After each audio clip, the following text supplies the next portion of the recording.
Hello, and welcome or welcome back, Bob Marley, and also welcome, Cernu.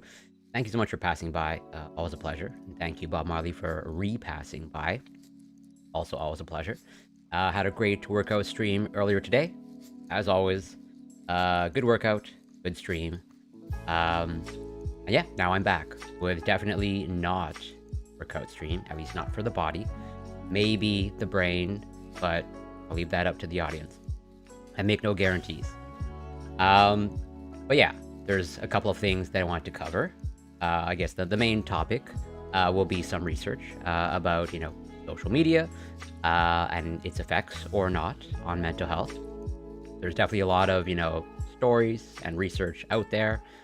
And also some other research also brought to my attention by Bob Marley, posted in the Discord about the pandemic's effect on our mental health, and maybe it wasn't overblown. I think to be decided, right? I don't think the case is closed, as kind of robust as that review was. But before that, there's actually a few things I want to cover sort of related to the workout stream. A lot of great stuff was brought up during the workout stream. So it's going to be like a mixing and matching research. It just get some stuff up on my screen. All right. So, you know, lots of questions, lots of great questions, and things were brought up during the workout stream. One of them related to running. As I said many times before, I do quite a bit of running, at least for me personally. I'm definitely not an elite runner. More closer to, I guess, casual runner, recreational runner, I guess would be the more technical term. I'm not training for, a marathon or half marathon. I'm contemplating maybe at some point signing up for like a 10K, maybe a 5K, but I think that's kind of I'm like pretty much almost 100% certain I could do a 5K, no problems. It's just a matter of how quickly I want to do the 5K. And I'm highly confident I can do a 10K, but let's just say, how do I stack up to other, more trained people that are, let's say, training to do a 10K? Just kind of like to compare my performance there. I know I can complete a 10K, but on what time scales, different story. And then maybe as long-term goal, like at most, do like a half marathon. I don't know that I would ever do like a full marathon. That requires a level of training and volume of running that I don't think I want to go down. But there's quite a bit of research on running, both on how to run appropriately, the mechanics, biomechanics of running, health effects of running, its effects on your body, both positive and negative. And as I sort of mentioned on the stream, that most people understandably just kind of assume, when they're contemplating the idea of taking up running, that they don't need to learn how to run, or that there's any technique to running. They can just kind of like get up and go. But I would say that is absolutely not the case. I would never advise anyone to take up running without looking into or assessing their running technique, because there is totally a proper technique to running. And I see this all the time, even just at the public gym that I go to. The telltale sign, pretty much that for certain that someone is running incorrectly, at least on a treadmill, is if you pretty much hear them throughout the entire gym that they're running on the treadmill, they are running wrong. Since that is just way too much pressure on the foot, on the knees, and that is not proper running. You absolutely should not be slamming your foot down into the treadmill or into the ground. And so this study here, but this is retrospective, but there's other research that I'm going to bring up. What is proper running technique? Well, there's many things, but one of them is, how does your foot strike the ground? They call it foot strike. And there's kind of quite a bit of research showing, what is at the very least, what we can say with confidence, what is the unhealthy or suboptimal foot strike. The suboptimal foot strike is, heel strike, or what they call rear foot strike. You're running heel to toe. I think the research is pretty clear and robust that rear strike or heel to toe running, not good. Pretty much you are significantly increasing your risk of injury if you use a rear foot strike or heel to toe running. And that, generally speaking, proper foot strike is, mid-foot to forefoot striking. Pretty much anywhere past the heel, past the midfoot. You're more in the healthier range of running technique. And this is looking at, competitive cross-country runners. So this is the cohort or population that, runs a lot. Like I mentioned before on the stream, I run about 20 to 25 kilometers per week, or probably a greater range, 18 to 25 kilometers per week, and that's more like the recreational casual running. As in, if you compare the kilometers or miles that these competitive cross-country runners do in a week, it's like, 2 to 3 times, 4 times more than I do. But yeah, competitive cross-country runners on a college team incur high injury rates. Runners who habitually rear foot strike have significantly higher rates of repetitive stress injury than those who mostly forefoot strike. This study does not test the causal bases for this general difference. One hypothesis, which requires further research, is that the absence of a marked impact peak in the ground reaction force during a forefoot strike compared with a rear foot strike may contribute to lower rates of injuries in habitual forefoot strikers. So, they don't, as they say, they don't know the causal mechanism, at least in this study. This is a retrospective study. But we have other research assessing proper foot strike. And that, I think, generally speaking, this hypothesis holds true. Basically, if you use a rear foot strike when running, it's just way too much impact for, basically your lower limbs, your legs, your knees, your foot. And that, midfoot to forefoot striking, just less strain, less impact. But this is not to say that, if you take up running, that you should start off right off the bat with a forefoot strike or a midfoot strike. You have to work up to it. As in, generally speaking, with a forefoot strike running, you are engaging more muscles. And generally speaking, virtually no one, unless they actively, consciously make an effort, virtually no one runs with a forefoot strike. And so it requires a certain amount of muscle development to be able to do that consistently. I don't think virtually anyone, unless they're really highly trained, can just right off the bat, run with a forefoot strike and then just run continuously for 5 kilometers. At least for me, for myself, when I started running, when I started learning how to, appropriately forefoot strike while running, I had to build up the time to be able to do it consistently. As in, I fell into the trap of that heel foot or the rear foot strike. And thankfully, I never got any injury, but running was not enjoyable to me. I just pretty much decent amount of discomfort after each running session. So, once I got frustrated enough in my lack of progress in running, I went into the research. And I adapted my running technique to pretty much incorporate more forefoot striking, where I really had to build up the endurance, do it, as in run 5 kilometers using only a forefoot strike. It took me quite a bit of time to do that, where I really had to alternate of just my sort of traditional, the wrong running technique. Then I would have to build in okay, I'll do forefoot striking for 1 minute, then I'll take a break for 5 minutes, and I'll do another minute or two of forefoot striking. I really did have to develop the muscular endurance to be able to consistently run with a forefoot strike. Since understandably, unless you actually actively make a conscious effort to do it, I don't think anybody runs naturally with a forefoot strike. And part of that is because we have been conditioned to footwear, thick padded running shoes, and so the muscles required to have a forefoot strike just don't get developed. That's an excellent question. So, how common? It depends on what population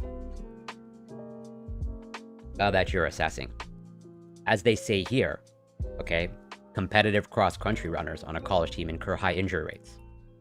And so many people, many people are discouraged or, are afraid to take up running because they read things like this, high injury rates. But this is a population. This is competitive. These are, pretty much the advanced elite level runners. That they're pretty much running whatever, a marathon or 2 marathons a week in terms of accumulated distance. I think they refer to it here. It's been a while since I've consulted this research.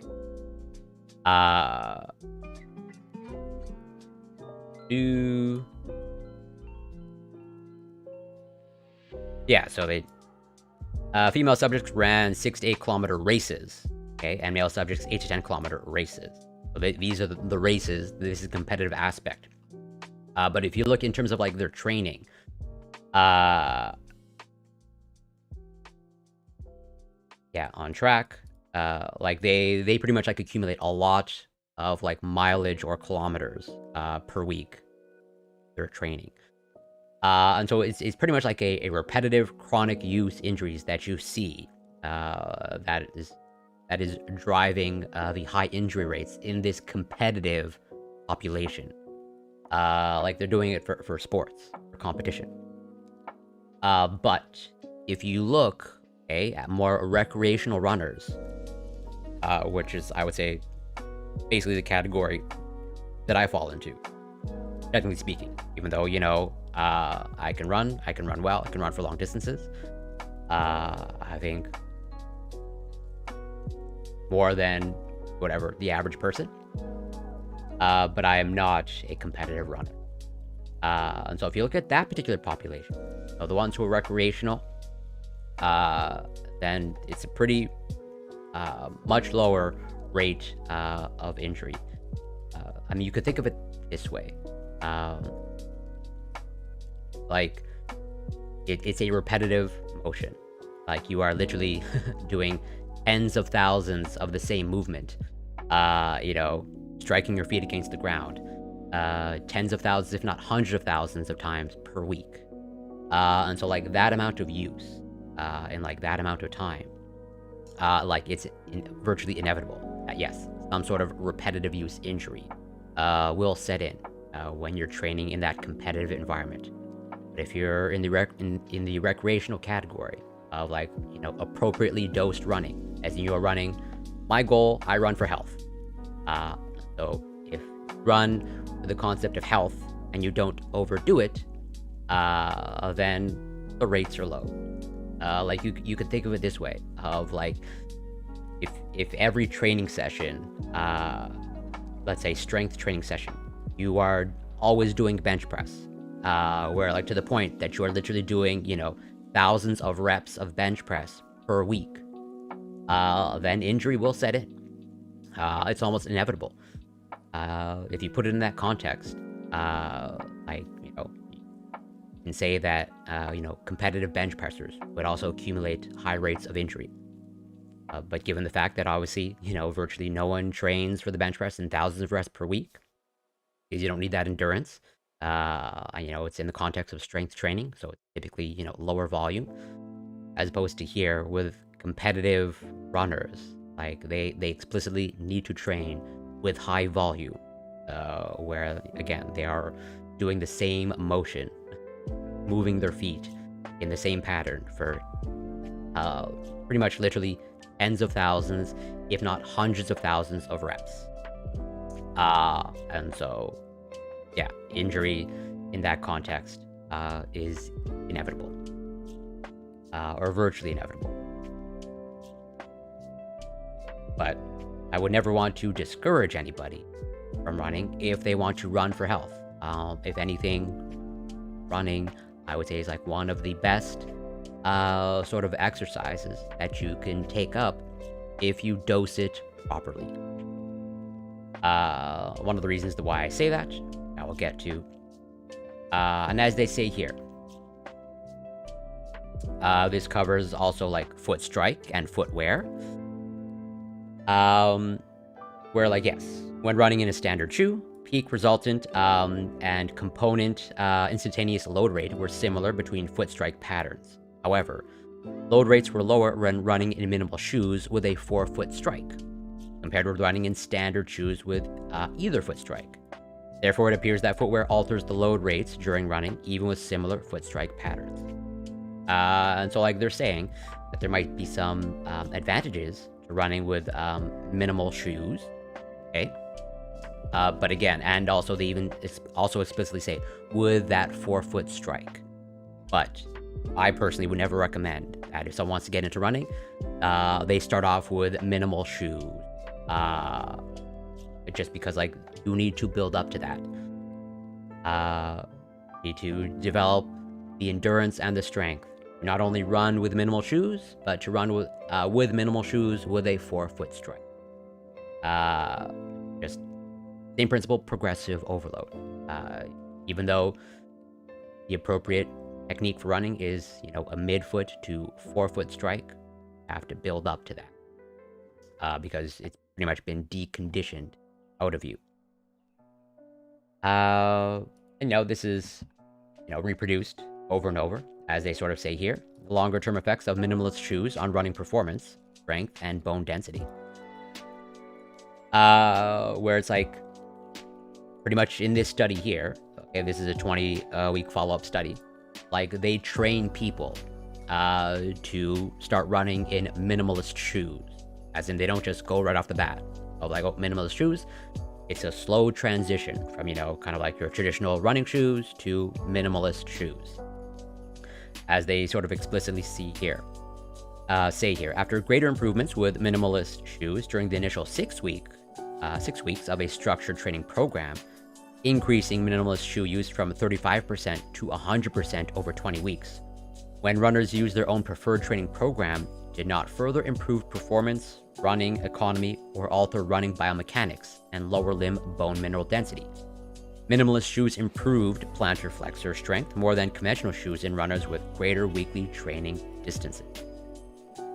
So, again, you need to build up to minimalist shoes. Even though there might be some advantages, minimalist shoes, technically we are kind of like, we should be, the most naturally adapted to minimalist shoes and a forefoot strike.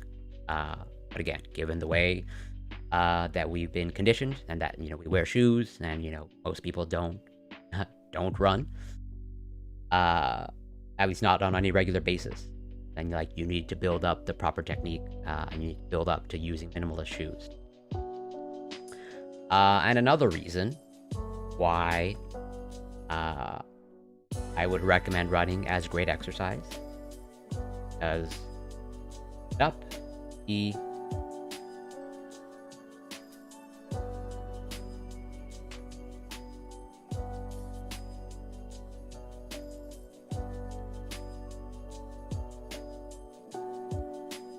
there's this. I have another, I think, better study. One moment.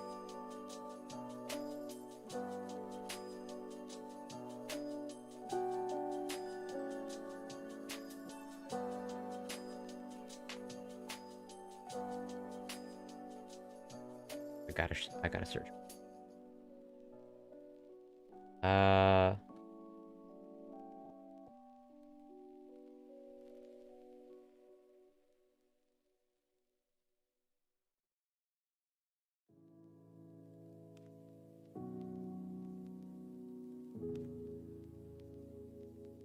There's this. Actually,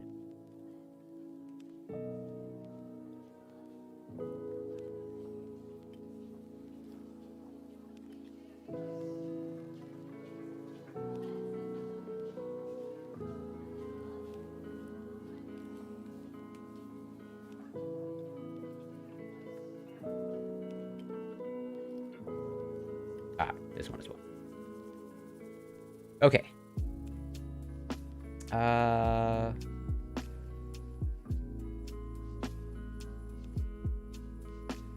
So as I mentioned during the stream, I think at some point, that running is, like, as far as I can tell, pretty much the only kind of aerobic or cardiovascular exercise that is shown at the very least to preserve, if not improve, bone mineral density. And there are multiple reasons for that. But, when we talk about bone mineral density, we talk about preserving bone mineral density as you age, as in, most people, at least not physically active people, there are decreases in bone strength and bone mineral density, as they age. And, I think most people at this point know that if you want to, preserve or increase your bone mineral density, one of the standard recommendations is, to engage in strength training, weight-bearing exercise. Because, increase bone mineral density, you gotta stress the bones in some way. Just as you stress the muscle for it to go stronger, you are loading the bones and stressing them, they will adapt, and you will generally see increases in bone mineral density. But running appears to be pretty good, if not just as good, as strength training or resistance training in preserving or improving bone mineral density. And this is reproduced across multiple studies, where it is concluded that long-distance running at the club level increases bone formation marker, but seems to do no harmful effect on bone properties as measured by QUS, which is a quantitative ultrasound. And this study here is specifically looking at the comparison between, another form of cardiovascular exercise, very popular, cycling. Where, if your goal specifically is just to improve your cardiovascular endurance or, your aerobic capacity, cycling is a great way to do it. Totally. And there are also many ways, swimming, etc., etc. But as I mentioned, running appears to be, again, as far as I can tell, one of the only cardiovascular endurance or aerobic activities that can improve and preserve bone mineral density. Because of the fact that, yes, running is a high impact activity. Where it's like, yeah, it's high impact, and so, you need to train appropriately. You need to work up to be able to run long distances. That's why I say, running has to be appropriately dosed. But 63% of non-weight-bearing athletes had osteopenia of the spine or hip. And osteopenia, basically, mild form, or pretty much like on the pathway to osteoporosis. Compared with 19% of weight-bearing athletes. And they're pretty much just like, the distinction is, non-weight bearing, those are the cyclists, male cyclists in this case, that's non-weight bearing. And then the weight bearing, those are the runners. So as they say here, cyclists were 7 times more likely to have osteopenia of the spine than runners, controlling for age, body weight, and bone loading history. There were no group differences in serum markers of bone turnover. Based on the results of this study, current bone loading is an important determinant of whole body and lumbar spine bone mineral density. Therefore, bone loading activity should be sustained during adulthood to maintain bone mass. Where it's like, yeah, cycling, great for cardiovascular endurance. But there might be a potential cost if, let's say, you only engage in cycling. Yeah, you might have some great cardiovascular endurance, but maybe your bone mineral density, might not be up to par. Or at the very least, if you engage in cycling, it may be a good idea to incorporate some sort of weight-bearing activities that should preserve your bone mineral density. And again, there are multiple studies showing this, where again, one of the reasons why I recommend running, or building up to have the ability to run, is because of some of these adaptations. Not only these physical adaptations, and also the cardiovascular benefits. Heart health is important, and also there may be some psychological benefits as well. Or at the very least when it comes to brain health. Where, over and over, engaging in aerobic activities does contribute to brain health, and, pretty much preserving the performance of your brain as you age. But running seems to be kind of like, I would say, one of the more optimal ways of essentially boosting your brain performance, or at the very least preserving your brain's performance, to, offset the age-related decline in cognitive abilities, where a benefit of human moderate running boosting mood and executive function, coinciding with bilateral prefrontal activation. I'm not going to go through this entire study. I think I might have actually gone through this entire study in the past on stream. And even there are other effects of hippocampal plasticity. The hippocampus is specifically the region of the brain involved in memory or storage of long-term memory. And so, like, if you want to preserve your memory or reduce your chances of age-related memory decline, then maybe running may be recommended. You know, you have potential mood-boosting benefits or the mental health aspect, and, you know, maybe preserving your memory, or at the very least, you know, optimizing your hippocampal plasticity. And again, over and over, you know, this is the Journal of Neural Inflammation. Long-term running exercise improves cognitive function and it promotes microglial glucose metabolism and morphological plasticity in the hippocampus. So again, but there's a caveat. This is in mice, okay? Got to be transparent about that. It may not directly translate to humans, but I think I just shown the review article. This is a review article, if I remember correctly. And so I think the research is like pretty robust in terms of it's not just for mice, but like you do have to take these types of studies with a grain of salt, because we are not mice. Why do all things Smithsonian? So here's where it goes back to past conversations, Bob Marley,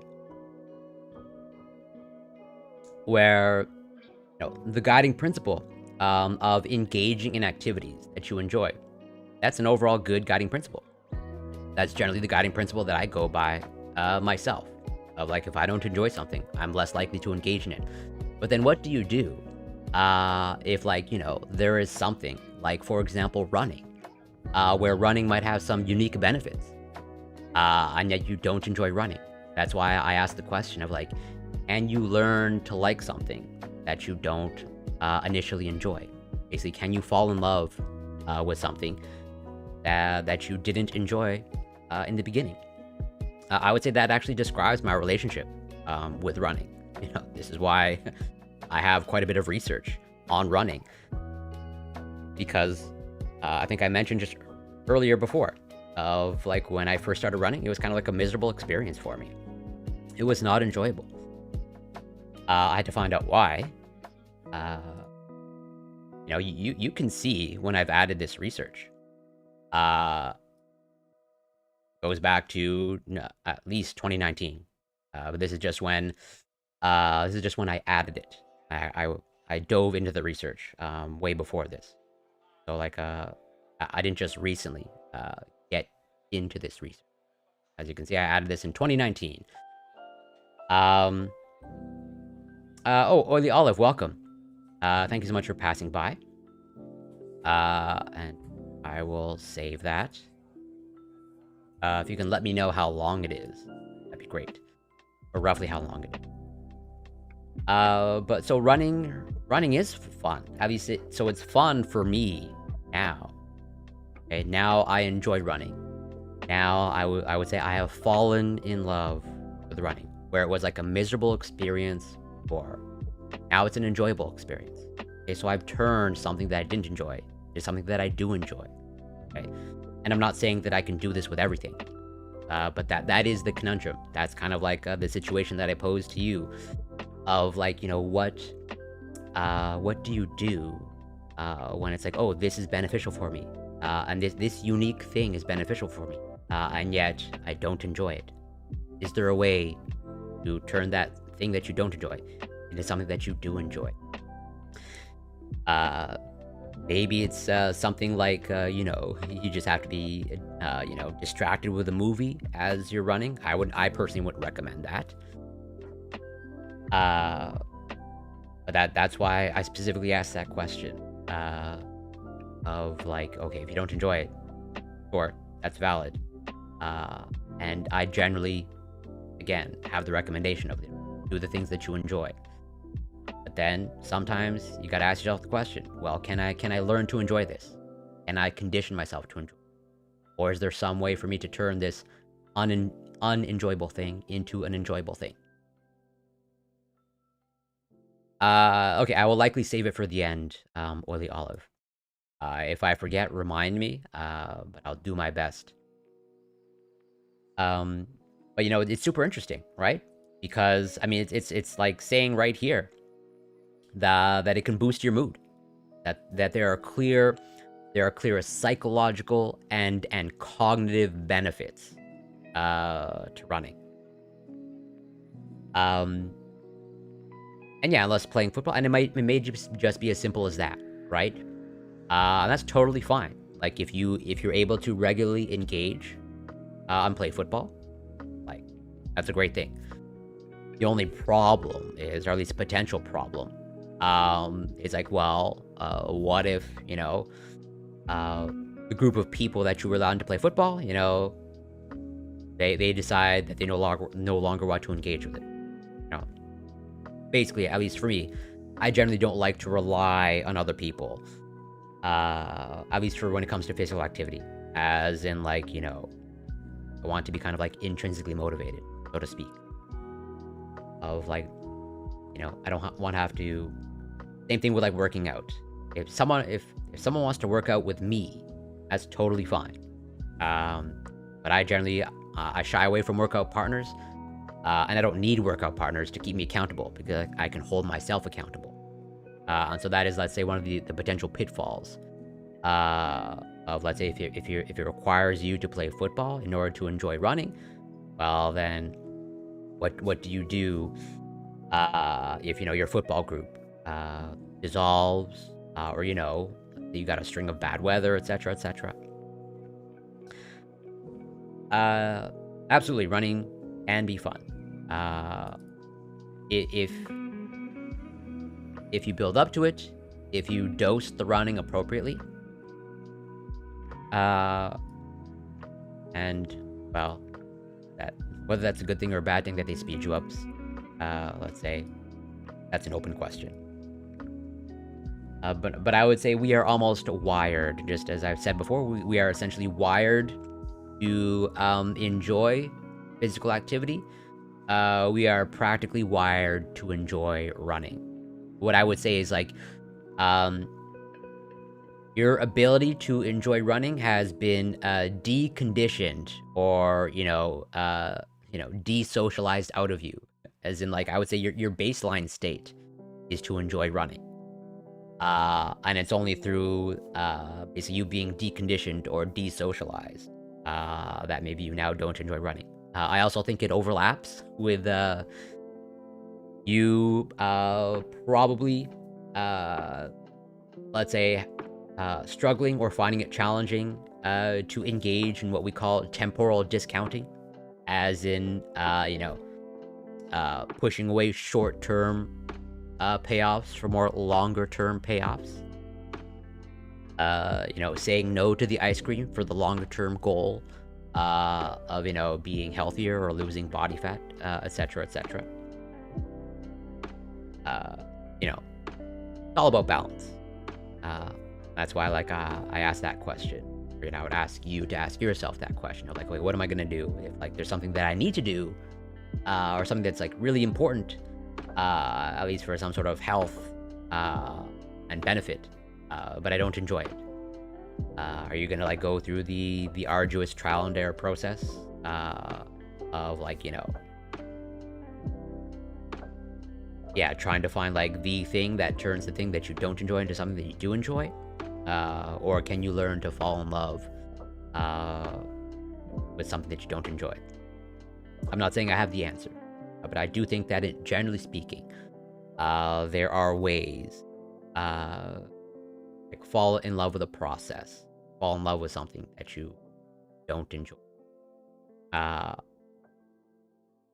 think there's a reason why I might have a better ability to do that than you do. And I think it speaks to kind of, the attachment results. Like I think I'm just in, largely speaking, a better position to engage in more temporal discounting and to like kind of like push past discomfort. I suspect. I don't know for sure. Got some new operators who don't learn a machine due to how complex it seems, but I know how to run some of those and it's kind of fun. And not fucking yeah, also a great example as well. And the last thing that I will cover on, let's say, the health and fitness aspect, okay, is, you know, I'm going to touch upon a little bit of barbell back squat. And, you know, one of the reasons why I engage in, let's say, you know, full range of motion, at least by my assessment, full range of motion in the barbell back squat. Like I squat, I think it's fair to say, to a pretty deep depth. There's multiple reasons for why I do that. And again, I had to build up the ability to do that. I had to build up the mobility and the flexibility and the strength. Because let's just say, you know, you're pretty much at the weakest point when, you know, you're deep in a squat. But, you know, many people, you know, their goal in doing squats, and I'm not saying this is a good goal to have. I'm not saying this should actually be someone's primary reason for starting to do squats. But many people do perform the squat with the intention of growing and developing their glutes, the gluteus maximus. And yet, sort of paradoxically enough, you know, yeah, they'll perform the squat, but since they don't engage in the full squat, they are essentially like, they're not performing the exercise in the way that actually maximizes their stated goal. As in, generally speaking, the deeper you go in the squat, the more you engage your glutes, specifically your gluteus maximus. And so, you know, you're kind of like shooting yourself in the foot. They've like basically, if you only go to parallel in the squat, and the goal that you have in mind is strengthening your glutes, well, then you are pretty much like your performance of the exercise and your goals are not in alignment.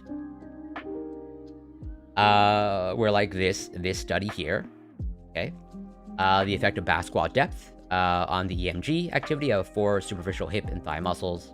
Basically, you know, which muscles are being engaged based off of the depth in the squat. The results suggest that the gluteus maximus, that's what the GM stands for, gluteus maximus, rather than the biceps, basically the other muscles, becomes more active in concentric contraction as squat depth increases. As in, the greater the squat depth, the more you engage your gluteus maximus, or the more that you activate, more specific, your gluteus maximus. And this is reproduced over and over. I can and will show multiple studies. Effects of squat training with different depths on lower limb muscle volumes. Okay. The results suggest that full squat training is more effective for developing the lower limb muscles, excluding the rectus femoris and hamstring muscles.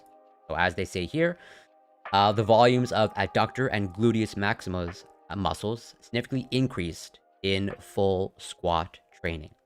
That's the FST, full squat training group. And it's included here in the conclusion.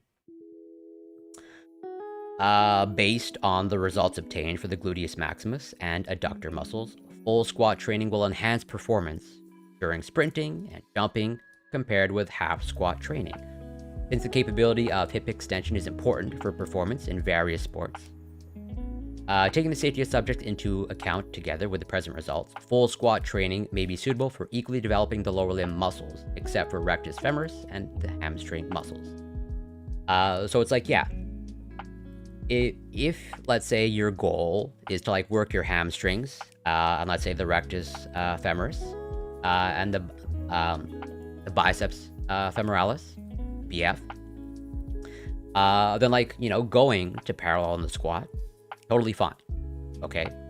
But you know, if you're going to say, hey, I'm going to perform squats to develop the strengths in my glutes, and you only go to parallel, well then, again, you are not actually fully engaging your glutes or actually working your glutes. Not here. And again, I have other studies. Not this one.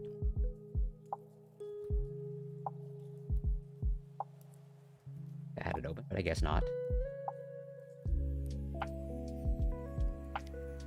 I'll have to go back.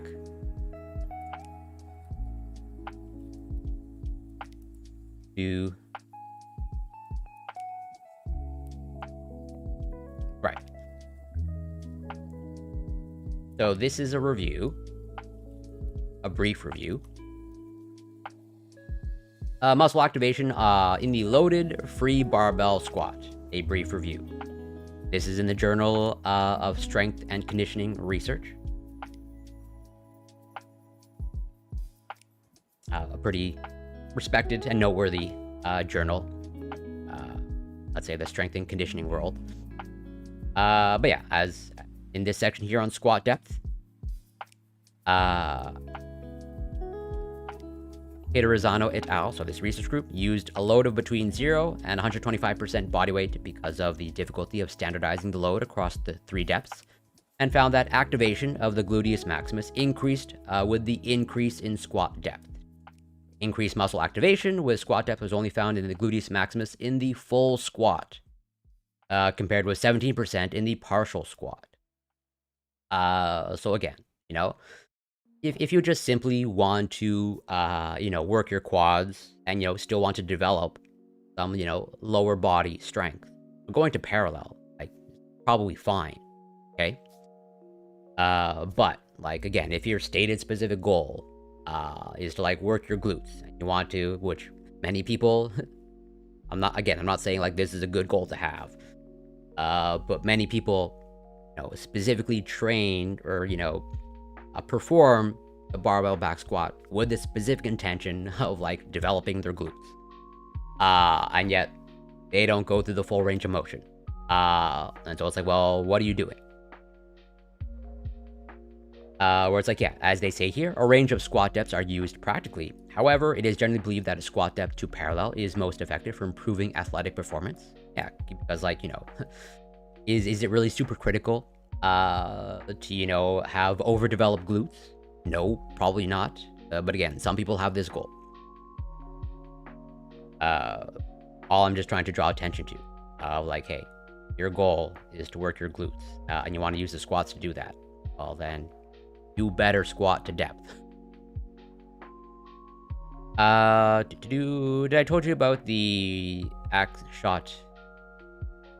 So I don't recall you saying anything about that. Why isn't powerlifting incorporated? Well, so that's an excellent question, Bob Marley. The reason why, well, I'm gonna speculate as to the reasons why.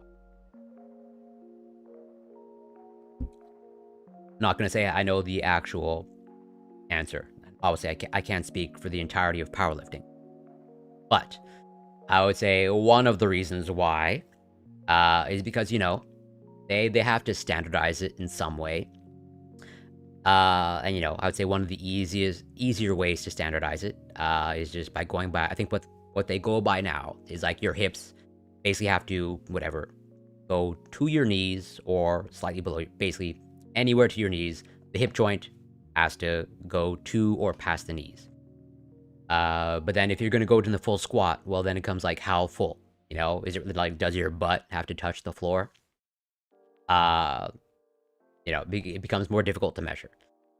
And also at the same time, if they actually had to perform the full squat, I would say, like, whatever, 90%, 99% of powerlifters don't have the mobility to go at least to the full squat by my definition, okay? as in squat to the depth that I squat. And they would need to develop the mobility and flexibility to do that. And also, okay, if they started enforcing like the full squat of like, let's say, the standard is like, your butt has to be whatever within 2 inches of the floor, which is like, how do you measure that? You will absolutely see the powerlifting numbers go down, just because like it makes the movement that much more difficult to perform the full squat. As in, the powerlifter who, let's say, can squat 700 pounds with current rules. Well, if the rules are changed where they have to perform the full squat, there is absolutely no way that they'd be able to, at least not with more additional training, way more additional training, would they be able to perform the full squat with 700 pounds. And so you'll just see, records decrease. And so, on paper, in terms of the weight squatted or the weight, whatever, bench pressed, don't look as impressive. So those are probably some of the reasons as to why powerlifting isn't incorporating. Because like, yeah, I fully agree. If you just look, when I say, when I report the number that I squat, like on paper, it doesn't look that impressive. Like when I'm reporting it to a person, of like, oh yeah, like whatever, I squat, 250, 260 pounds. But then like, they don't know my range of motion. They don't know that I'm performing the full squat. Okay. They don't know that, generally speaking, I'm the outlier in the range of motion of my squat. So unless they actually know that, and unless someone actually knows, let's say, what a full squat looks like, not going to be that impressive. And I'm not even saying that, my full squat with the weight that I use now is impressive. I'm just saying, like, it's not really put into context. Same thing with like my bench. Like I fully agree. When reporting my bench press, it's like, yeah, not that impressive. 225, 235, whatever, my max. But I don't add in the additional like, oh yeah, but by the way, I don't use leg drive. I don't excessively arch my back. And so like in that context, and unless someone actually knows what these things mean, not going to be that impressive. Is half of it good for people unable to do? Yeah, absolutely. Like, I'm not saying like everyone has to perform the full squat. Absolutely not. I would say I would recommend it in the sense that it's in order to perform the full squat, you would likely need to improve your mobility and flexibility. And so I would make that recommendation. But it's absolutely not a necessity. Perform a full squat. Something I didn't tell you. Gotcha.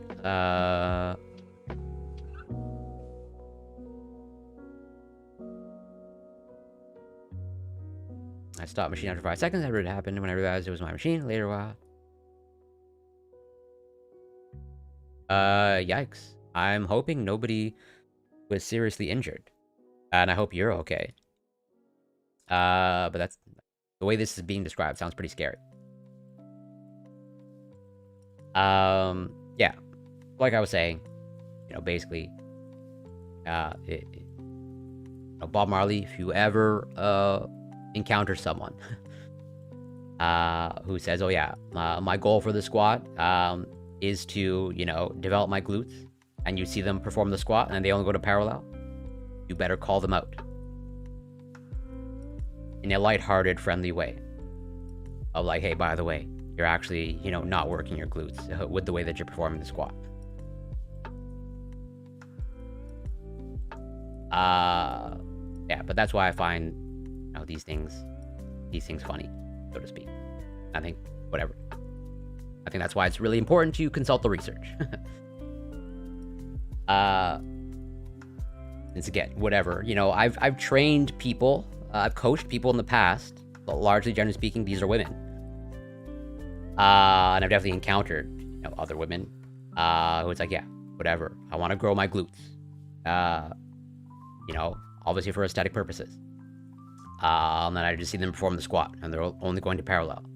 I was like, well, what are you doing?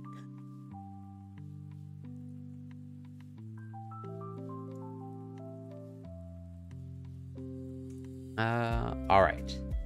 But enough of my rant. And this all falls under the category, I'm gonna cover this on some future stream, of like baseless claims and pseudoscience in health and wellness. A call to action for the sports, exercise, and nutrition science community. Where ads are pretty much like laying out here. There is so much pseudoscience, basically in the fitness industry, and a lot of baseless claims.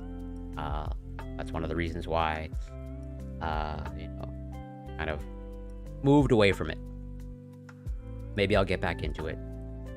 But like, yeah, it's really it is difficult for me to deal with like all the misinformation and the pseudoscience in this industry.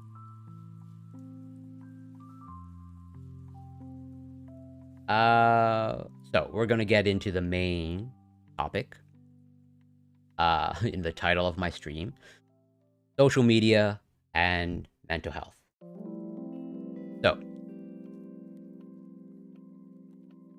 this research was brought to my attention by Bob Marley. Shout out to them. Always providing great research. Although, much to my dismay, it is from the American Economic Review. But whatever. Good research is good research. No one was hurt, just minor pain. A woman was hit in the face. Okay, that still sounds pretty serious. Okay, well, or at least I'm glad you're working. Oh, wow. Thank you so much, Yahweh. Much appreciated. Super grateful for the support. I hope you're doing well. Yeah, can't thank you enough. Oh, no. I know it. Yeah, absolutely. I hope you've been well. And yeah, I'm at a loss for words at the support. I'm always grateful for anyone who supports me. But yeah, I know Economic Review is highly regarded, respected journal. But you know me, like I'm transparent about my bias, or my bias against economics as a whole. But I won't shy away from good research, regardless of where it's from. But before we get into this, I'm gonna try to bring in larger context. Oh, wow. Thank you so much again. Super appreciated. That is super generous. Really heartwarming. I'm not gonna cry on stream. But like, yeah, those gifted subs. Wow. That's a lot. I think that's like the most I've had ever. Yeah, can't thank you enough. And yes, I have it up here. 40% of economics experiments fail. I've saved it. And so I love I love the field of psychology. I think I made it clear that I have a lot of criticisms of the way psychological research is carried out. Okay. And that's why, like, I have no problem criticizing, let's say, the methodologies and the lack of rigor in the field of psychology. It's more like I like the field of psychology just because I think, well, wow, Oily Olive, your generosity also never ceases to amaze me, and super heartwarming. Like, I think this is like the most subs that I've had ever in any stream. So thank you so much. Yeah, the generosity leaves me at a loss for words. Yeah, the gifted subs. Wow. Yeah. I don't know what to say.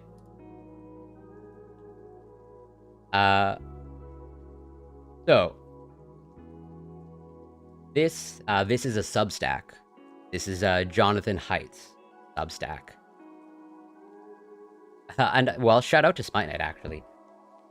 So actually, I should do that. Because Smite Knight, if I could do this properly.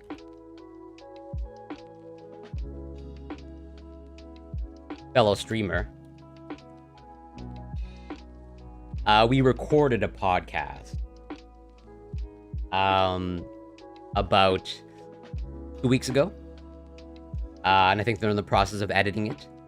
And I believe it's the first episode of their podcast. And so I was grateful that they invited me on to be part of like their first episode of their podcast. And whenever they choose to publish it, I'll definitely let you all know. But like, yeah, I'm also grateful for Smite Knight for multiple things. Like, yeah, being a community member and also inviting me, again, episode number 1. Like, I don't take that for granted. Yeah, totally, Kitty still comes up. Still in the Discord. And I know that they passed by. So they're definitely still around. Oh, wow. Thank you so much for the gift. Well, yeah, definitely Smite Knight deserves a sub. So thank you to the anonymous gifter. Much appreciated. Thank you to everyone. I don't know what to say. Other than, like, yeah, I'm grateful. So, yeah, Jonathan Haidt published this Substack like 2 or 3 weeks ago. Yeah, 3 weeks ago. Where it's like, you know, we have more and more emerging research that, you know, social media has some sort of effect on mental health. Is it causative? It looks like Jonathan Haidt is pretty much trying to establish that there's a causal mechanism in terms of, you know, social media causes, let's say, decreases in mental health, particularly in, as they say, in teen girls. And here's the evidence. I'm not going to say that I disagree, even though, you know, Jonathan Haidt, I think virtually everyone now knows Jonathan Haidt, since, you know, they're one of the popular psychologists in whatever mainstream media. And they've written some pretty good books.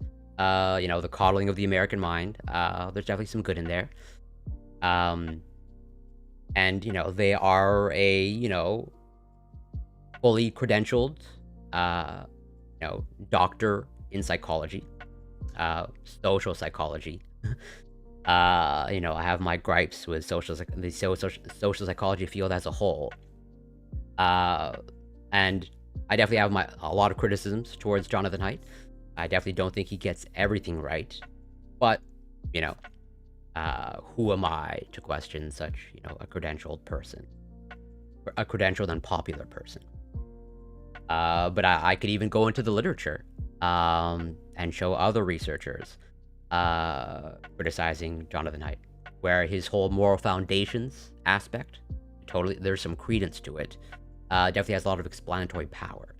But the whole moral foundations thing is not the be-all and end-all of, let's say, what explains people's political beliefs, or like the divide between liberals and conservatives.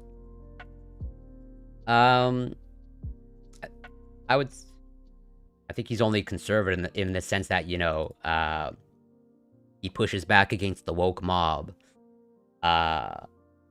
in that aspect.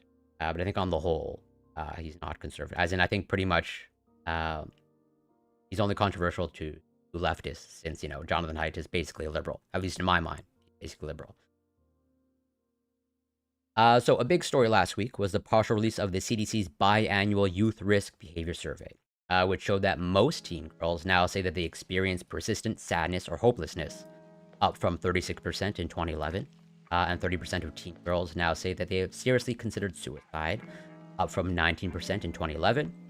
Boys are doing badly too, but their rates of depression and anxiety are not as high, and their increases since 2011 are smaller. And as I showed in my earlier Substack post, the big surprise in the CDC data is that COVID didn't have much effect on the overall trends, which just kept marching on as they have since around 2012. And this speaks to this research that was published recently. I'm probably not going to have enough time to go through this research on this stream. I have it saved, and this was also, it was posted in the Discord by Bob Marley, which I'm grateful for, but I found this research on my own. And actually, whatever, fun fact or not so fun fact, this research has a lot of researchers that are local to me. As in, I'm supposed correspondence is to whoopsies. I don't know why that happened. But yeah, correspondence is to this person at the Jewish General Hospital, Montreal. I know exactly where the Jewish General Hospital is. I've been to the Jewish General Hospital. And also,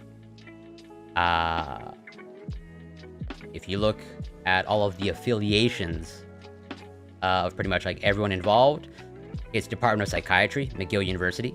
So I know exactly where that is. And you have more McGill University, Montreal, Quebec. McGill. So like, yeah, this is basically local research. Or rather, this research was carried out by local research. And also, McGill Group for Suicide Studies, Douglas Mental Health University Institute. I've been to the Douglas. And so, I'm thinking maybe, okay, I might be too ambitious. I'm thinking maybe I might be able to reach out to someone involved in this research. Maybe actually go visit them in person and convince them to come on stream. Because like, whatever, I technically know exactly where they're located. And I know how I would be able to track them down. I do actually have quite a bit of, let's say, affiliations with McGill and connections with McGill. But I'm not making any promises. But I'm going to see what I can do. But I definitely have quite a bit of connections with McGill. I've literally trained students in biochemistry who have gone on to attend medical school at McGill. Well, I don't know if I'm looking to debate. I don't know. Let's just say, if I ever want any future academic researchers to come on stream, I don't think my first, official guest, it should not be like a debate with an academic. I think that will understandably strongly discourage any future academics from appearing on my stream. Yeah, that definitely would kill any possibility. Yeah, exactly. But yeah, as they're saying here, let's see. Teens were already socially distanced by 2019, which might explain why COVID restrictions added little to their rates of mental illness on average. Of course, many individuals suffered greatly. And, let's just say the research that I'm going to show, and what Jonathan Haidt is, let's say, speaking about here, and consulting in the research here, I would say is not all that surprising. And I'll actually make the case. Like, we have, I'm going to show research dated back to, like, let's say 2005. That, let's say, for example, if you know a certain aspect about teenage girls, okay, and how they're socialized, and what they're socialized to care about, or to care too much about, it is, at least in my mind, not at all surprising that you might be seeing this effect of social media on the mental health of teenage girls. And what I would say also is that I don't think even though, as Jonathan Haidt says here, that there might be a less effect on boys, I think there is just as an equal effect on boys. It is just a delayed effect. And also at the same time, I haven't dissected all of the research on social media and mental health. I hope to at some point, but I suspect, okay, that a lot of, let's say, the discrepancies in mental health between boys and girls, teenage boys and girls, as in, like, boys and girls appearing to have lower rates of anxiety and depression. I think a lot of that is driven by, like, in order for you to be diagnosed with, let's say, anxiety or depression, there are multiple things need to happen. First, you need to consult a medical professional for a diagnosis. Generally speaking, on average, men will generally not seek out not just a medical professional, but particularly a mental health professional. And also, generally speaking, on average, men, not particularly good at consulting their feelings. Okay, as in, it would be no surprise to me if we're able to diagnose anxiety and depression at the level of the brain, through a brain scan, as in we know what anxiety and depression looks like from a brain scan. I suspect you would see no differences in terms of, like, the anxiety and depression rates between teenage boys and teenage girls. I think it just manifests differently, and also, in order for you to, let's say, express depressive symptoms or anxiety symptoms, you need to have access to your feelings. And I would say, generally speaking, on average, men and boys don't really have the best access to their feelings. As in, like, you can be depressed and anxious and kind of, like, not know it. But those are speculations on my part. I want to be clear about that. I'm not saying that is what's occurring. That is what I strongly speculate. Explains some of the discrepancy that Jonathan Haidt will be speaking about here. Most of the news coverage last week noted that the trends predated COVID, and many of them mentioned social media as a potential cause. A few of them then did the standard thing that journalists have been doing for years, saying essentially, gosh, we just don't know if it's social media because the evidence is all correlational, and the correlations are really small. For example, Derek Thompson, one of my favorite data-oriented journalists, wrote a widely read essay in The Atlantic on the multiplicity of possible causes. In a section titled, "Why is it so hard to prove that social media and smartphones are destroying teen mental health?" he noted that the academic literature on social media's harms is complicated, and he then quoted one of the main academics studying the issue, Jeff Hancock of Stanford University. There's been absolutely hundreds of social media and mental health studies, almost all showing pretty small effects. In this post, I will show that Thompson's skepticism was justified in 2019, but is not justified in 2023. A lot of new work has been published since 2019, and there has been a recent and surprising convergence among the leading opponents in the debate, including Hancock and me. There is now a great deal of evidence that social media is a substantial cause, not just a tiny correlate, of depression and anxiety, and therefore of behaviors related to depression and anxiety, including self-harm and suicide. So it seems like, they want to switch the language. They really want to, just as, we now say smoking causes cancer. It seems like maybe Jonathan Haidt is advocating for, we can now say with confidence that social media causes anxiety and or depression in teen girls. Which I would say, that's a strong statement. First, I must offer two stage-setting comments. Social media is not the only cause. My larger story is about the rewiring of childhood that began in the 1990s and accelerated in the early 2010s. I'm a social psychologist, which, yeah, I don't want to get derailed. I have really strong criticisms against social psychology. I like the field of psychology. I kind of look at social psychology, the more, more skepticism. who is always wary of one-factor explanations for complex social phenomena. In The Coddling of the American Mind, Greg Lukianoff and I showed that there were 6 interwoven threads that produced the explosion of unwisdom that hit American universities in 2015. One of which was the rise of anxiety and depression in Gen Z, those born in and after 1996. The second was the vast overprotection of children that began in the 1990s. In the book I'm now writing, Face, I showed that these 2 threads are both essential for understanding why teen mental health collapsed in the 2010s. In brief, it's the transition from a play-based childhood involving a lot of risky, unsupervised play, which is essential for overcoming fear and fragility, to a phone-based childhood, which blocks normal human development by taking time away from sleep, play, and in-person socializing, as well as causing addiction and drowning kids in social comparisons they can't win. So this is not a one-factor story, and in future posts, I'll show my research on play, but today's post is about what I believe to be the largest single factor, and the only one that can explain why the epidemic started so suddenly around 2012 in multiple countries. Making some strong claims here of what he's going to demonstrate.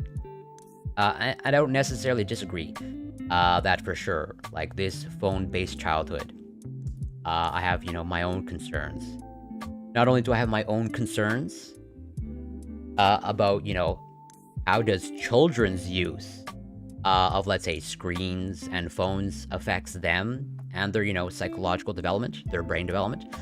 I actually also have, my larger concerns, and there's research to back this up. I'll probably show on a future stream.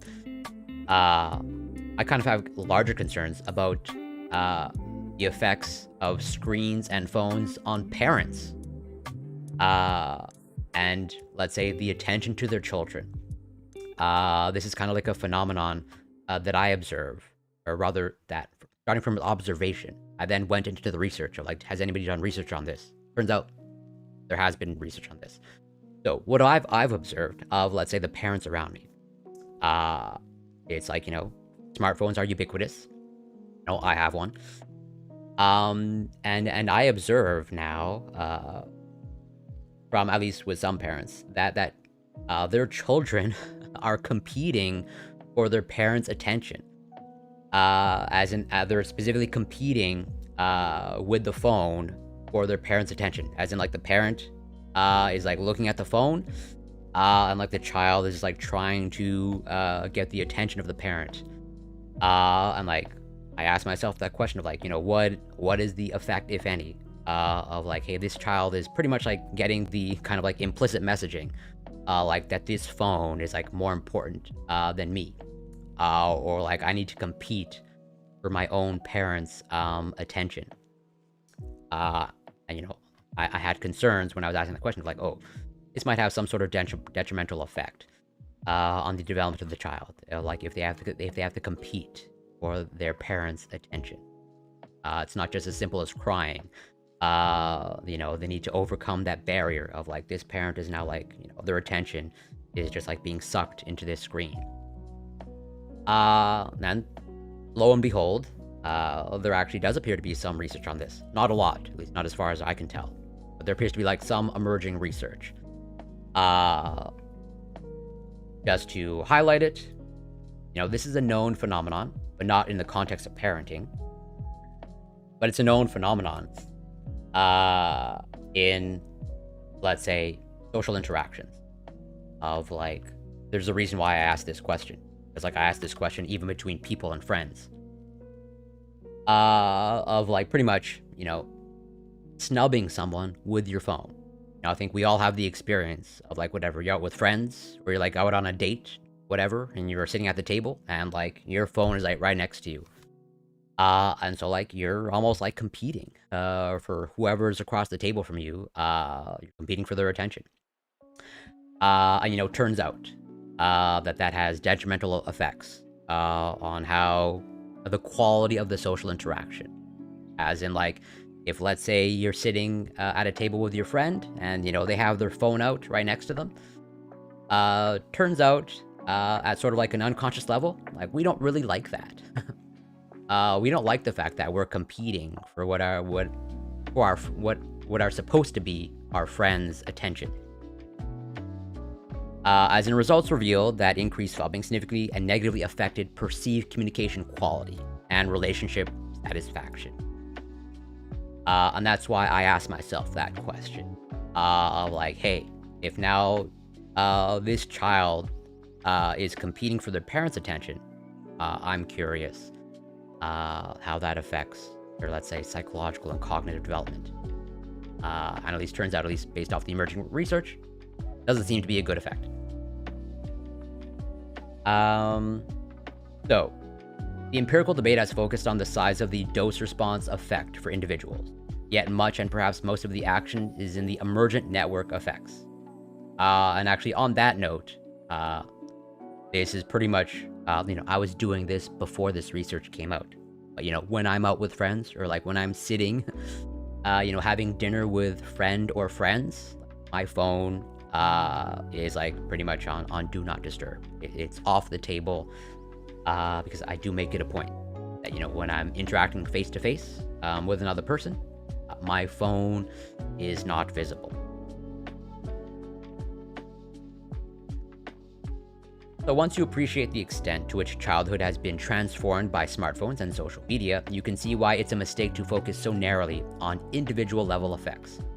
Nearly all of the research, the hundreds of studies that Hancock referred to, have treated social media as if it were like sugar consumption. The basic question has been, how sick do individuals get as a function of how much sugar they consume? What does the curve look like when you graph illness on the y-axis as a function of daily dosage on the x-axis? This is a common and proper approach in medical research, where effects are primarily studied at the individual level, and our objective is to know the size of the dose-response relationship, although even in medicine there are important network effects. But social media is very different because it transforms social life for everyone, even for those who don't use social media. Whereas sugar consumption just harms the consumer, to see why this difference matters, imagine that in 2011, just before the epidemic began, a 12-year-old girl was given an iPhone 4, the first with a front-facing camera, and began to spend 5 hours a day taking and editing selfies, posting them on Instagram, which had launched the year before, and scrolling through hundreds of posts from others. This was at a time when none of her friends in 7th grade had a smartphone or any social media accounts.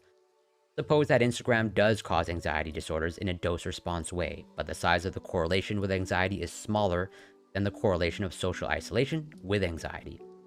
The girl spending 5 hours a day on Instagram finds her mental health declining, but her friend's mental health is unchanged. We find a clear dose-response effect. If she were to quit Instagram, would her mental health improve? Yes.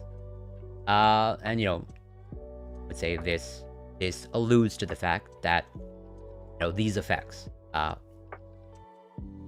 the effects of smartphone, doesn't appear to be isolated to just the person using the smartphone. And this is touched upon, or pretty much I would say delineated here, of like it affects how you interface and interact with other people. As in, it's not just you suffering the consequence, but also who you're interacting with may also be suffering the consequence. And thus, like, the relationship itself, between the two people, suffering a consequence. But now fast forward to 2015, when most girls are on Instagram and all teens are spending far less time with their friends in person, as I showed in my February 16 post. Most social activity is now asynchronous, channeled through posts, comments, and emojis on Instagram, Snapchat, and a few other platforms. Childhood has been rewired. It has become phone-based, and rates of anxiety and depression are soaring, as I showed in previous post. Suppose that in 2015, a 12-year-old girl decided to quit all social media platforms. Would her mental health improve? Not necessarily. If all her friends continue to spend 5 hours a day on the various platforms, then she'd find it difficult to stay in touch with them. She'd be out of the loop and socially isolated. If the isolation effect is larger than the dose-response effect, then her mental health might even get worse. When we look across thousands of girls who might find no strong or clear correlation between time on social media and level of mental disorder, we might even find that the non-users are more depressed and anxious than the moderate users, which some studies do find, known as the Goldilocks effect. What we see in the second case is that social media creates a cohort effect, something that happened to a whole cohort of young people, including those who don't use social media. It also creates a trap, a collective action problem, for girls and for parents. And I think it's pretty clear he's singling out teen girls, which, I understand why, which I'll show. There's an abundance of past research, kind of, I would say, that would largely predict this outcome of, like, at least when it comes to measuring observed anxiety and depression. It seems like, okay, and I use the word seems like teenage girls are disproportionately affected by social media.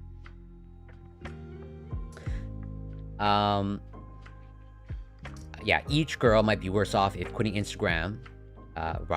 Each girl might be worse off quitting Instagram, even though all girls would be better off if everyone quit.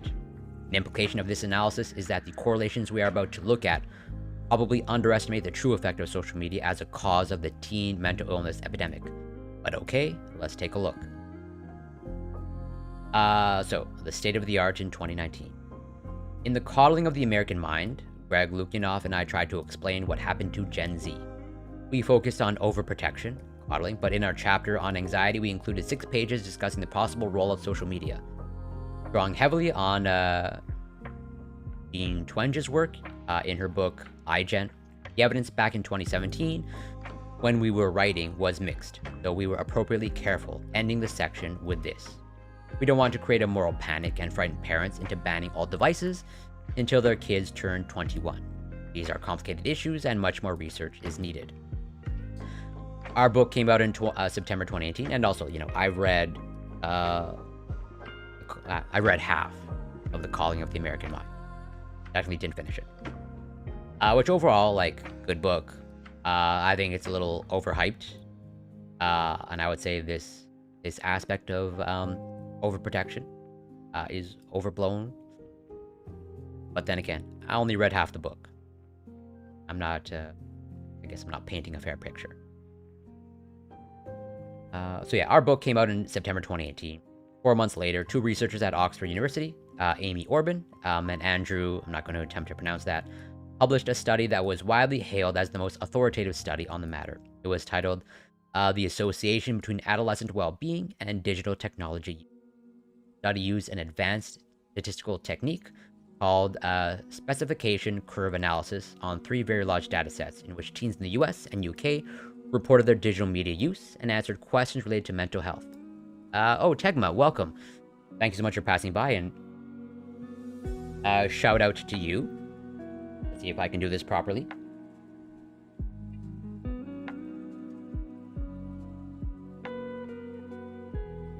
And I see that you've rebranded to .gg. But I hope you're doing well. Thank you so much for passing by. We are covering, social media and mental health. So Orban and the other researcher reported that the average regression coefficient using screen time use to predict positive mental health was negative but tiny, indicating a level of harmfulness so close to 0 that it was roughly the same size as they found in the same datasets for the association of mental health with eating potatoes or wearing eyeglasses. The relationships were equivalent to correlation coefficients less than r is equal to 0.05, where r is equal to 1 indicates a perfect correlation, and r equals to 0 indicates absolutely no relationship. The authors concluded that these effects are too small to warrant policy change. It's like, yeah, based off of, this, at least back then, 2018, the most rigorous study to date, seems like the effect size wasn't all that great. So it is impossible to overstate the influence of that study on journalists and researchers. The comparison to potatoes was vivid and memorable. Here's one write-up of the study. Whenever you hear, it looks like they're referring to this. Should parents fear potatoes as much as screens? This was in Massive. I've never heard of this website. Massive Science. Already, I don't like this website.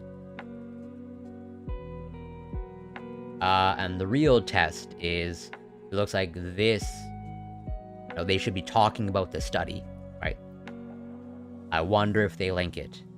Do they link it at any point? Let's see. Story, blah, blah, blah. Should be some study published in Nature Human Behavior. Study, does it lead to it? Okay, looks like it does. Yeah, the researcher. Not the worst. Moving on. So whenever you hear a journalist or researcher say that social media has been found to have little or no relationship with mental illness, you're likely to find a link to that study. When I first read the study, I began to have doubts myself. After all, it was the largest and most impressive study ever done on the question, and it was published by researchers who had been studying social media far longer than I had. And, you know, it looks like it was published in Nature Human Behavior. You know, that's not a no-name journal. Not that the name of the journal should ultimately matter. It should be just the quality of the research.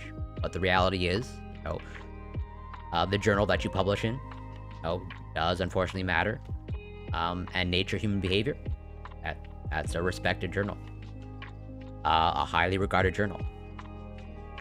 Might Greg and I have gotten it wrong? Might we have been contributing to yet one more unjustified moral panic over technology? Social Media and Mental Health Collaborative Review Doc. Many other studies came out in 2019, yielding conclusions on both sides of the question. It was a confusing time, so I decided to compile in one Google Doc all the relevant studies I could find. I invited Jean Quench to join me on the project since she was far more knowledgeable about the various datasets.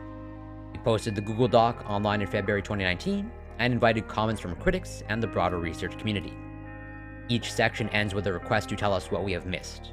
One of the first comments we got was that some researchers doubted that the mental illness epidemic was real. That led us to create a second Google Doc titled Adolescent Mood Disorders Since 2010, a Collaborative Review. We immediately found that there was a simple and obvious structure for the social media literature review. Nearly all of the published studies fell into one of three categories: correlational, longitudinal, or experimental. We therefore structured the document around the three questions addressed by studies of those types. You can see the three questions in the table of contents. I've reproduced the first part of it in Figure 1. Please check out the doc itself, and especially our list of cautions and caveats. So it's like, yeah, it seems like they're doing a review themselves. A review of the research, not, the formal review process, for publication. So in the next 4 sections of this post, I'll briefly summarize what we found about causality from those 3 kinds of studies, with sections divided, with the experiment sections divided into 2 subtypes. Question 1. Is there an association between social media use and bad mental health outcomes? The typical study here asks hundreds or thousands of adolescents to report how much time they spend on social media, or digital media more generally, and then report something about their mental health. So it's like, yeah, basically a self-report study. I think we all know, self-report studies, they're convenient, and very often, like the only methodology that we have access to, there are clear flaws to self-report research. And I would say there's clear flaws in self-report research, especially when you're talking about, mental health effects, especially when it comes to whatever, teenage boys. I would not necessarily, teenagers in general. Probably not the best accurate self-reporters. I would say on average, probably girls are better than boys. But I would say boys are poor performers when it comes to self-report. At least when it comes to mental health. Of course, correlational studies can't prove causation, but they are a first step. They tell us what goes with what, and then we can figure out which way the causal arrows go later. The great majority of studies find a positive correlation between time on social media and mental health problems, especially mood disorders, depression, and anxiety. At present, there are 55 studies listed in our review that found a significant correlation, and 11 that found no relationship, or nearly no relationship. The winning side is not determined by a simple count, as we explained in the cautions and caveats section. Right. It's not just a matter of hey, there are more studies showing a positive correlation than more studies showing whatever, no relationship or negative correlation. As they're probably going to say, it has to do with the quality of the research. Not all research is equally rigorous or with equally good and sound methodology. And that's where, got to get into the weeds. And generally speaking, you kind of have to be in the field or, close to an expert in the field or know how to assess the methodology in order to, assess the quality of the research or, the methodology that they're using. And so it's tricky. But the correlations are widely found and they are not randomly distributed. In fact, there is a revealing pattern found across many studies and literature reviews. Those that look at all screen-based activities, including television, for all kids, including boys, generally find only small correlations, usually less than R of 0.1. But as you zoom in on social media for girls, the correlations rise, sometimes to R to 0.2. It's quite substantial, as I'll show in a moment. The general finding in these correlational studies is a dose-response relationship, such as the one in Figure 2 from these researchers, who analyzed data from the large millennial cohort study in the UK, which followed roughly 19,000 British children born around the year 2000 as they matured through adolescence. So, percent of UK teens depressed as a function of hours per weekday on social media. What's on the y-axis?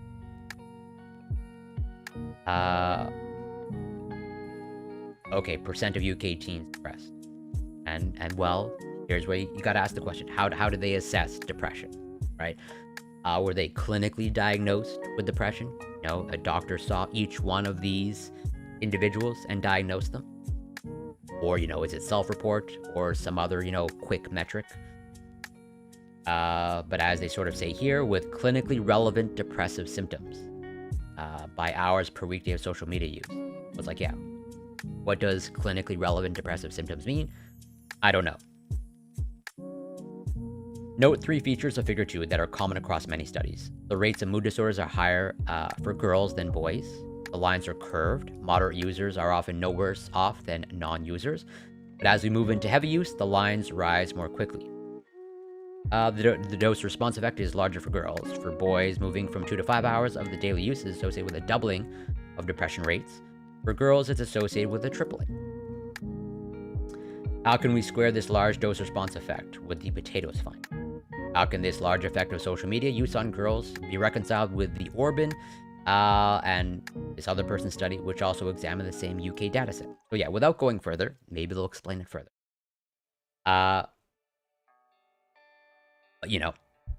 It seems like Jonathan Haidt is trying to make the case that, social media use is causing, increased rates of mental health issues among, teenage or adolescent girls, right? At least so far, at least that's the message that I'm getting. And so just stopping here, if he's only using this, which I'm sure he's not, and I'm sure he's going to go through other research to make his case. If we just stopped here, there may be alternative explanations as to why you're seeing, as they say, this dose response relationship.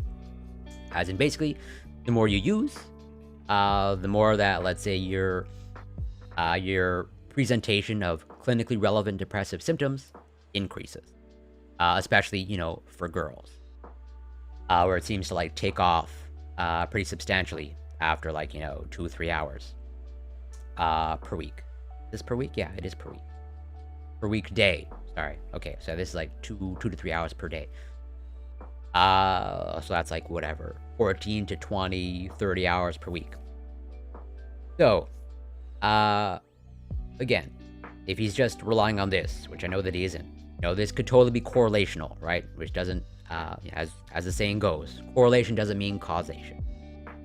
And so it could just be also that, those who are depressed for some other reasons, maybe whatever's going on in their family life or in their social life, that, they gravitate towards social media, maybe as a distraction. Maybe that's why you see also this sharp increase after 2 or 3 hours per weekday, where it's if they become anxious or depressed or some other reasons, they might engage more in social media more as a distraction. That is one potential, explanation as to why you see this thing, as to why it might be correlational as opposed to causation. If we stopped here, again, I know that Jonathan Haidt is probably going to bring in other things, but this alone in a vacuum definitely does not establish causation, because it could just simply be that those who are depressed or anxious may just gravitate towards social media more.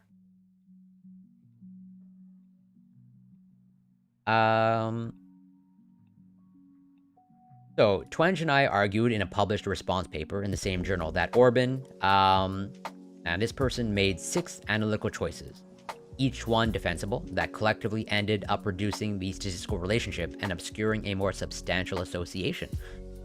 The first issue to note is that the potatoes comparison was what they reported for all digital media use, not for social media use specifically. Digital media includes all screen-based activities, including watching TV or Netflix videos, which routinely turn out in correlational studies to be less harmful than social media. In their own published report, when you zoom in on social media, the relationship is between 2 and 6 times larger than for digital media. Also crucial is that Orban and this person, I'm just going to say Orban et al., combined all teens, boys and girls, while many studies have found that the correlations with mood disorders are larger for girls. So even if the association is weak for all kids using all screen, the association is much larger if you zoom in on girls using social media. Twenge and I later reran Orban et al.'s SCA on the same datasets, so the same type of analysis. When we used Orban et al.'s assumptions, we replicated the results exactly, obtaining associations that were equivalent to correlation coefficients less than 0.05. But when we limited the analysis to social media for girls, doesn't he mean 0.5? Could just be a simple typo.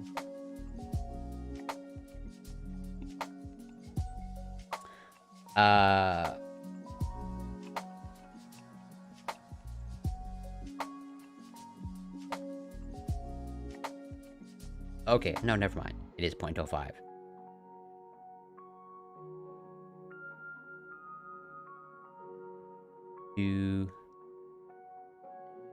Yeah, but when we limited the analysis to social media for girls, found relationships that were many times larger, equivalent to correlation coefficients of roughly R is equal to 0.2.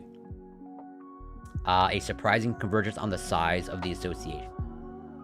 Despite several years of heated debate, a consensus has emerged about just how large the correlation is between social media use and mood disorders. Amy Orban herself conducted a narrative review of many other reviews of the academic literature. Her conclusion is that the associations between social media use and well-being therefore range from about R is equal to negative 0.15 to R is equal to negative 0.1. Similarly, Jeff Hancock and his team posted a meta-analysis in 2022 with the data that went up through 2018.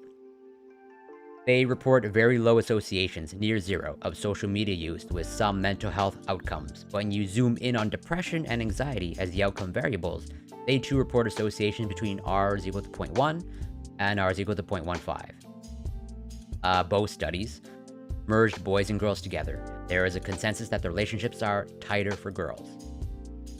So we're reaching a consensus that for girls, the true value is north of R is equal to 0.15, which is consistent with the values around 0.2 that Twenge, Lozano, Cummins, and I found in our SCA paper. This range of values from 0.15 to 0.2 is quite large when we're talking about health effects found in large data sets, as I explained in this geeky footnote. I agree with this assessment. It is much larger than the correlation between childhood exposure to lead and adult IQ, which was found to be around 0.11, and it's certainly much larger than the correlation between mood disorders and eating potatoes or wearing glasses. So it's like, yeah, kind of like a moderate effect, but a moderate effect at kind of like a population-wide, that is significant. In fact, in our SCA paper, we compared the association of social media time with mental illness to other variables found in the same datasets. In that same UK dataset, mood disorders were more closely associated with social media usage than with marijuana use and binge drinking, though less closely associated with sleep deprivation. I'm not saying that a day of social media use is worse for girls than a day of binge drinking. Just saying that if we're going to play the game of looking through lists of correlations, the proper comparison is not potatoes and eyeglasses, it is marijuana use and binge drinking. So to conclude this section, few parents would knowingly let their daughters become heavy users of anything that was correlated to R is equal to 0.2 with mental illness. Again, see figure 2. The effects might be even larger for younger teen girls who are just beginning puberty, according to a recent study by Orban et al. Granted, these correlations don't prove causation, but the frequent finding that the correlations are consistently higher for social media and higher for girls tells us that we're not just looking at random noise here. There is a consistent story emerging from these hundreds of correlational studies. What would it take to show that social media use was causing teen girls to become depressed and anxious? Social scientists generally move on from correlational studies to longitudinal studies and true experiments. But yeah, so like just stopping here, again, that this does not prove causation, at least not yet. It can still totally be the case, what I brought up earlier, of like it could just be that girls who are depressed, they might just gravitate more towards social media use. Maybe as a coping mechanism.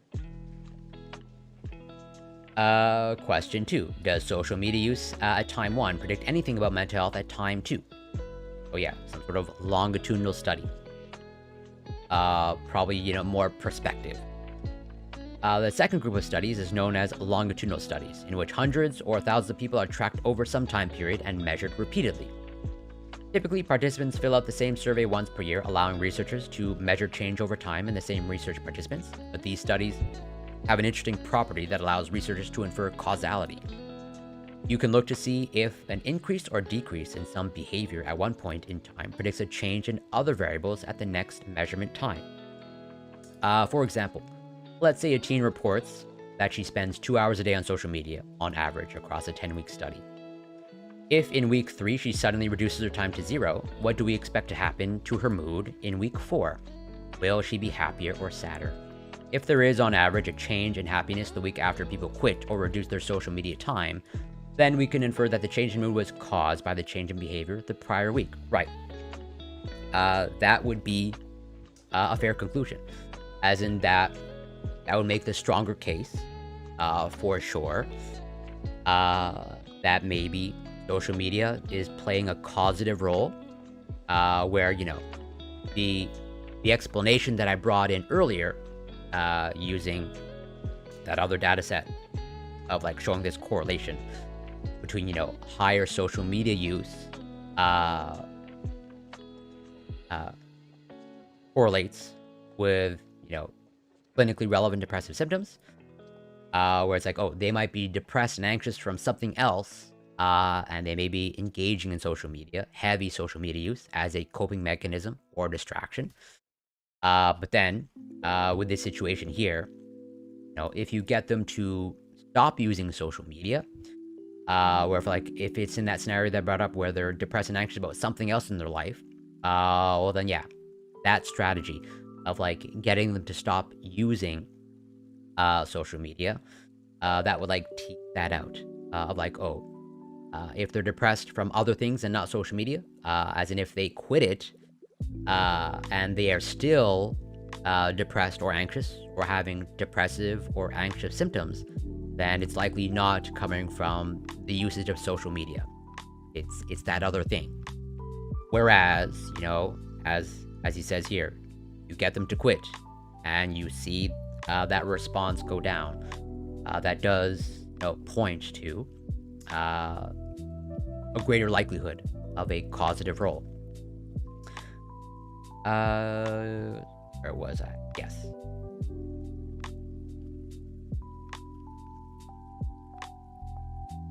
So yes, here, which one? So,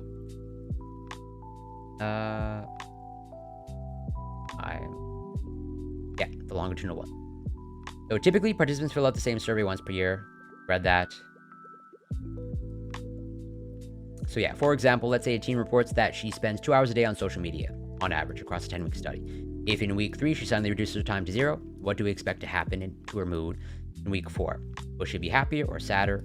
If there is on average a change in happiness the week after people quit or reduce their social media time, then we can infer that the change in mood was caused by the change in behavior prior week. Right. So what do we find in these studies? As I write this post in February 2023, we have 40 longitudinal studies in Section 2 of the Collaborative Review Doc. 25 of them found evidence indicating causation, and 15 of them largely failed to find such evidence. Once again, you can't just count up the studies and let the majority side win. Which, I agree with you. It's not just, studies in favor and studies, whatever, not in favor. You have to dig in and assess the quality of the studies. Studies that fail to find an effect are sometimes harder to publish, but our collaborative review docs make it easy to acquaint yourself with the range of studies and see what differentiates the studies that found evidence of harmful effects from those that did not. As we read through the studies in sections 2.1 and 2.2, we notice something. The studies that used a short time interval, a week or less between measurements, mostly failed to find an effect, which makes sense if social media is addictive, as much evidence suggests. Going cold turkey doesn't make you happy. It makes you anxious and dysphoric for a few weeks, so we should not expect to find benefits to mental health in these short interval studies. Interesting. So that's, kind of like they may be going through in that time frame of a week or two. Once they quit social media use, they might be kind of like going through withdrawal. They might have to get worse or stay the same before they get better. Or it's once they deal with, maybe some sort of withdrawal from social media, then you see the improvement in their mental health. I'm a little skeptical of that claim, since, I wonder what evidence.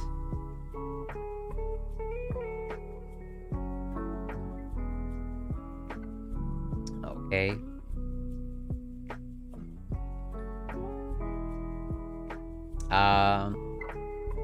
So it's I don't want to get derailed, establishing what addiction is.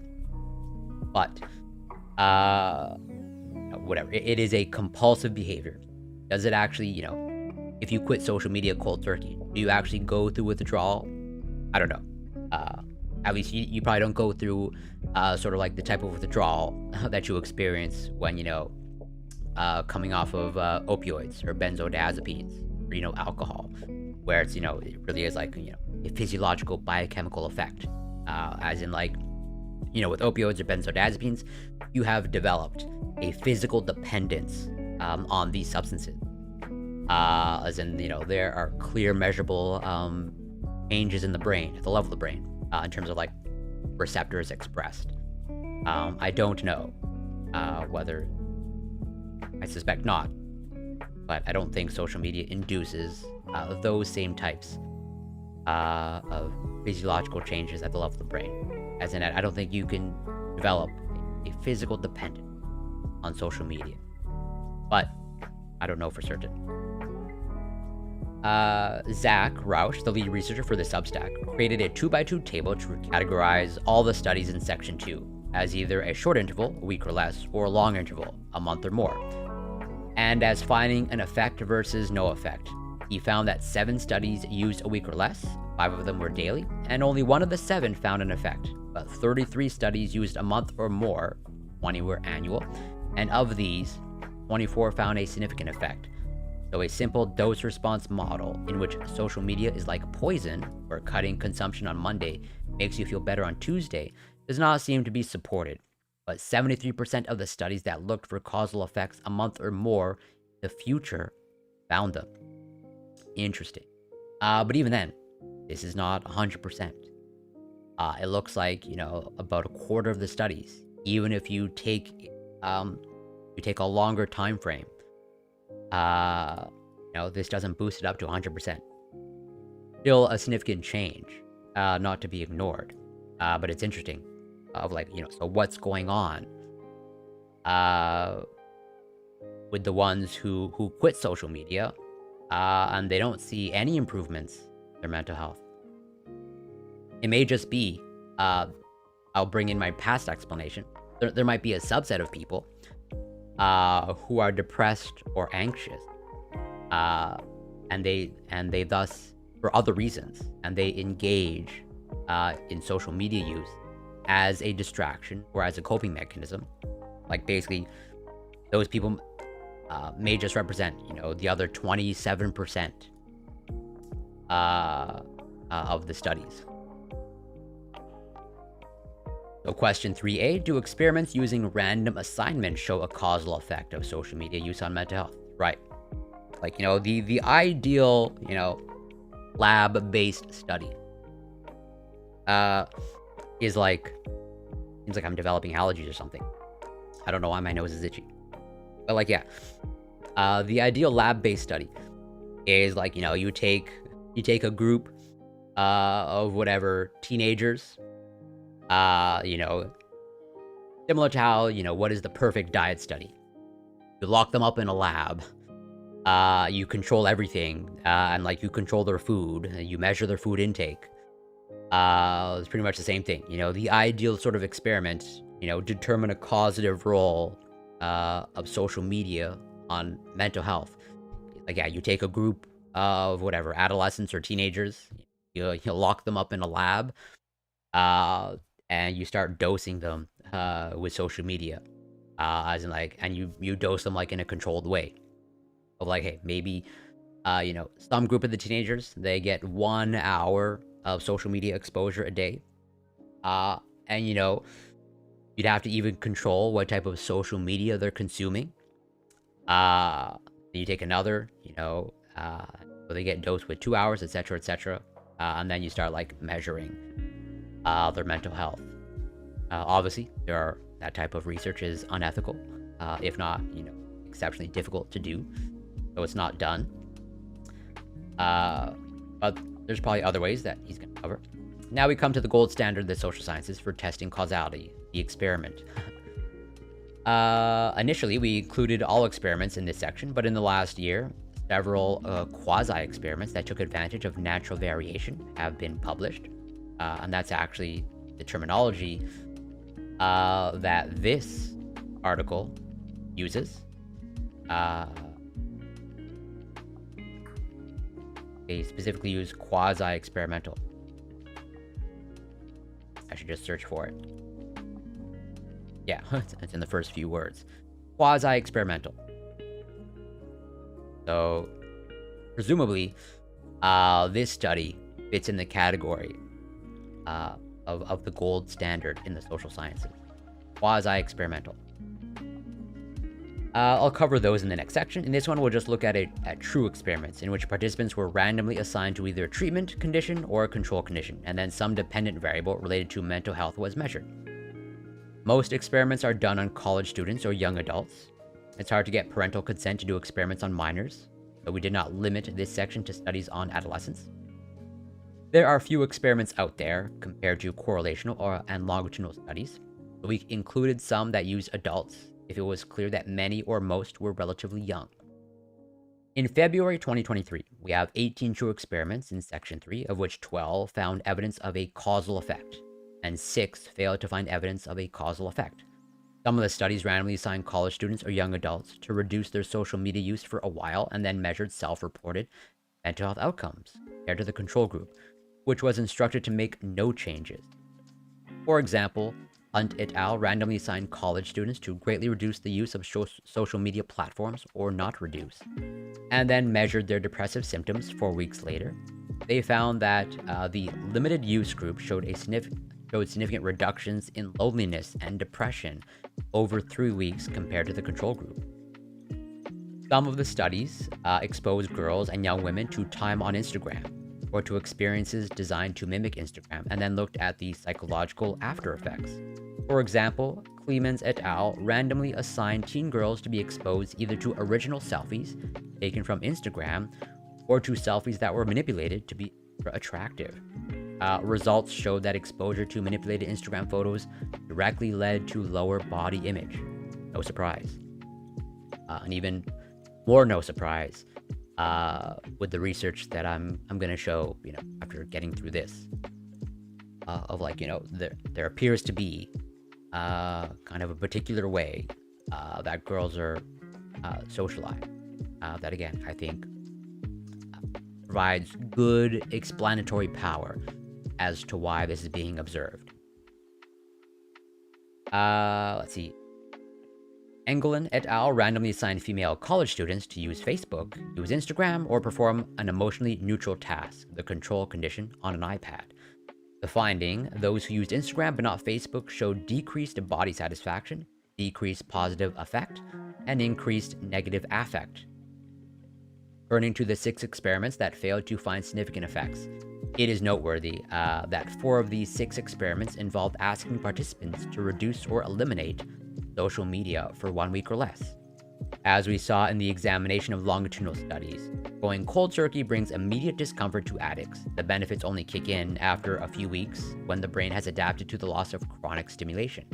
But even then, it's not 100%. It's not that 100% of the people that quit social media over the long term, they see improvements in their mental health. As he said earlier, about 73% of the studies. Yeah, 73% of the studies.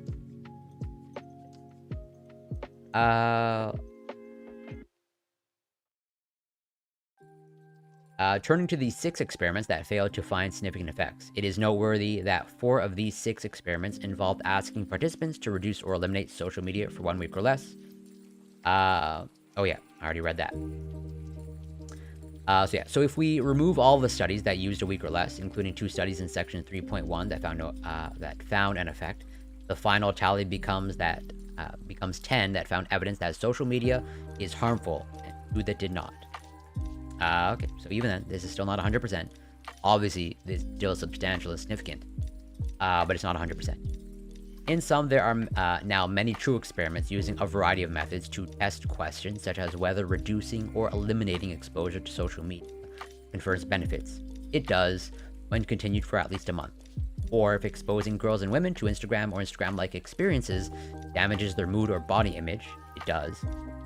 These experiments provide direct evidence that social media, particularly Instagram, is a cause, not just a correlate, of bad mental health, especially in teen girls and young women. Even then, I'm not sure I'm on board with the word cause. At least not yet. There's still a little bit left to get through. I don't think he's going to be convincing me. So, question 3B. Do quasi-experiments using the arrival of Facebook or high-speed internet show a causal effect of social media access on mental health? It looks like he's going to be referencing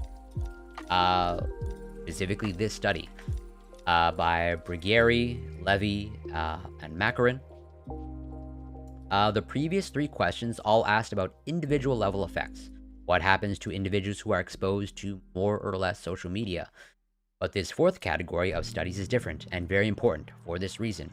It is the only one that allows us to look at emergent network effects. These studies look at how whole communities changed when social media suddenly became much more available in that community.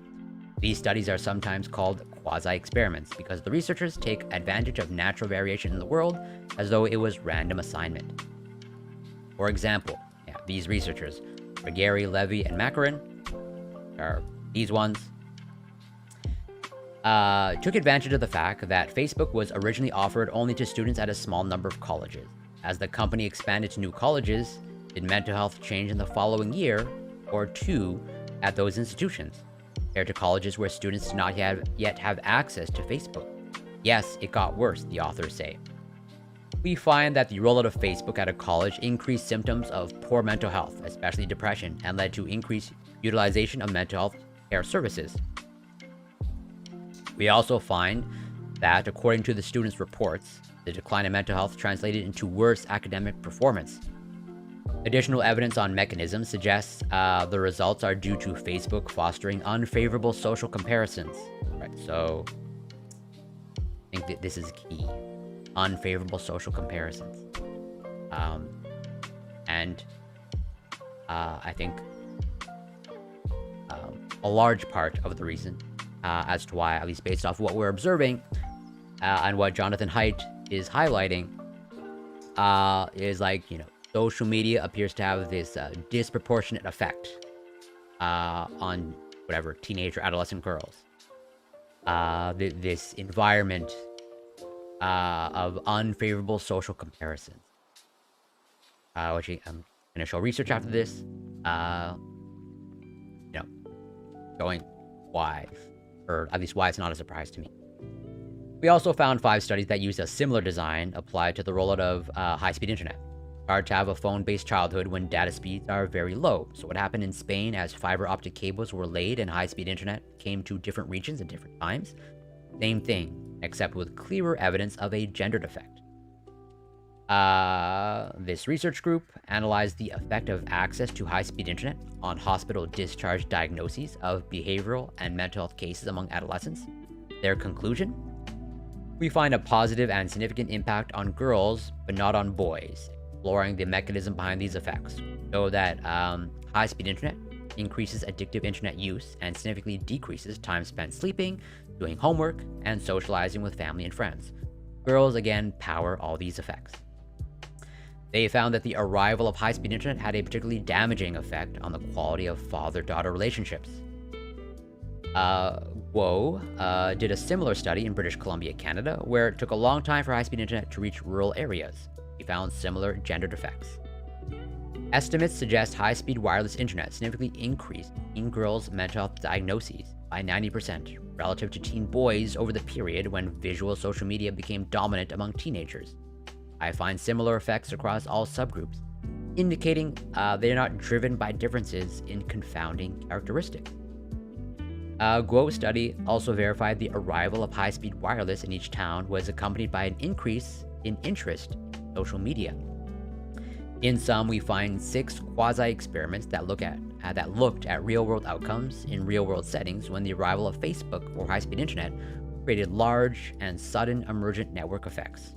All 6 found that when social life moves rapidly online, mental health declines, especially for girls.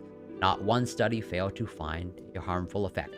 And what's interesting, at least to me, what's interesting, is going back to these researchers, or the research carried out by these researchers, where they kind of allude to the fact that, with the introduction of Facebook in these college or university campuses, it resulted in, this increase in using mental health care services. And not only that, as they say pretty explicitly, it translated into worse academic performance. As in, so it's like, what stands out to me, or what's interesting to me, like, okay, at least it seems to be pretty clear, even I would agree, that, social media appears to have some sort of disproportionate effect. I don't know that it goes so far as to use the word causative, but whatever, not a big deal. But yeah, it has some sort of disproportionate effect on, whatever, teenager adolescent girls, where it's like, yeah, these decreases in their mental health. And presumably, that is supposed to translate, as they say, translated it into worse academic performance. And yet, interestingly enough, if you're looking at what's happening in universities, the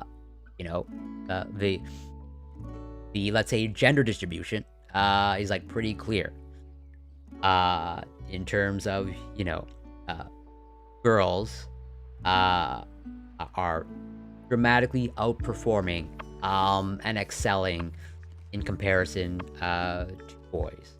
Or if you just look at completion rates across like any level, at the bachelor's level, the master's level, the doctorate level, pretty much girls are like basically the vast majority now. And so at least it's to me it's interesting. Well, okay, their mental health is being disproportionately affected. It's presumably supposed to translate into worse academic performance, and yet pretty much universities in the developed world largely very dominated by women. and it appears to be only getting worse and worse. So to me, it's almost like even more surprising because of like, despite uh, the significant effect on their mental health, uh, it looks like they're still excelling and performing to a high degree. So like, what's going on there? Where you're seeing here in the data that okay, I'll take it I'll take it at face value that boys aren't really affected as much as girls when it comes to social media, and it's like, yeah, their mental health seems to stay pretty stable, and yet their academic performance totally not up to par, totally lags behind girls. So it's like, whatever, presumably their the mental health of boys is fine, and yet like they can't compete. This is why, let's say, at least in my opinion, this is my speculation, I would say it just only seems like girls are disproportionately affected, negatively affected by social media. I think the actual reality, and if we're able to measure it at the level of the brain, I think it's more equal. Maybe not perfectly equal, but I think it levels out quite a bit. So, conclusion. Social media is a major cause of mental illness in girls, not just a tiny correlate. We are now 11 years into the largest epidemic of teen mental illness on record.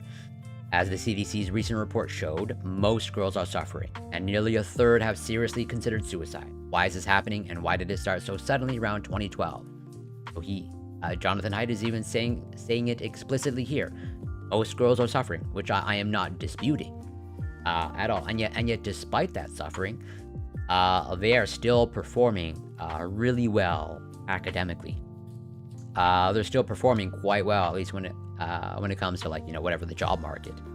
At least as far as I can tell. And there's some emerging data showing that, it looks like the earning power of women is starting to overtake men in some instances. It's not because of the global financial crisis. Why would that hit younger teen girls hardest?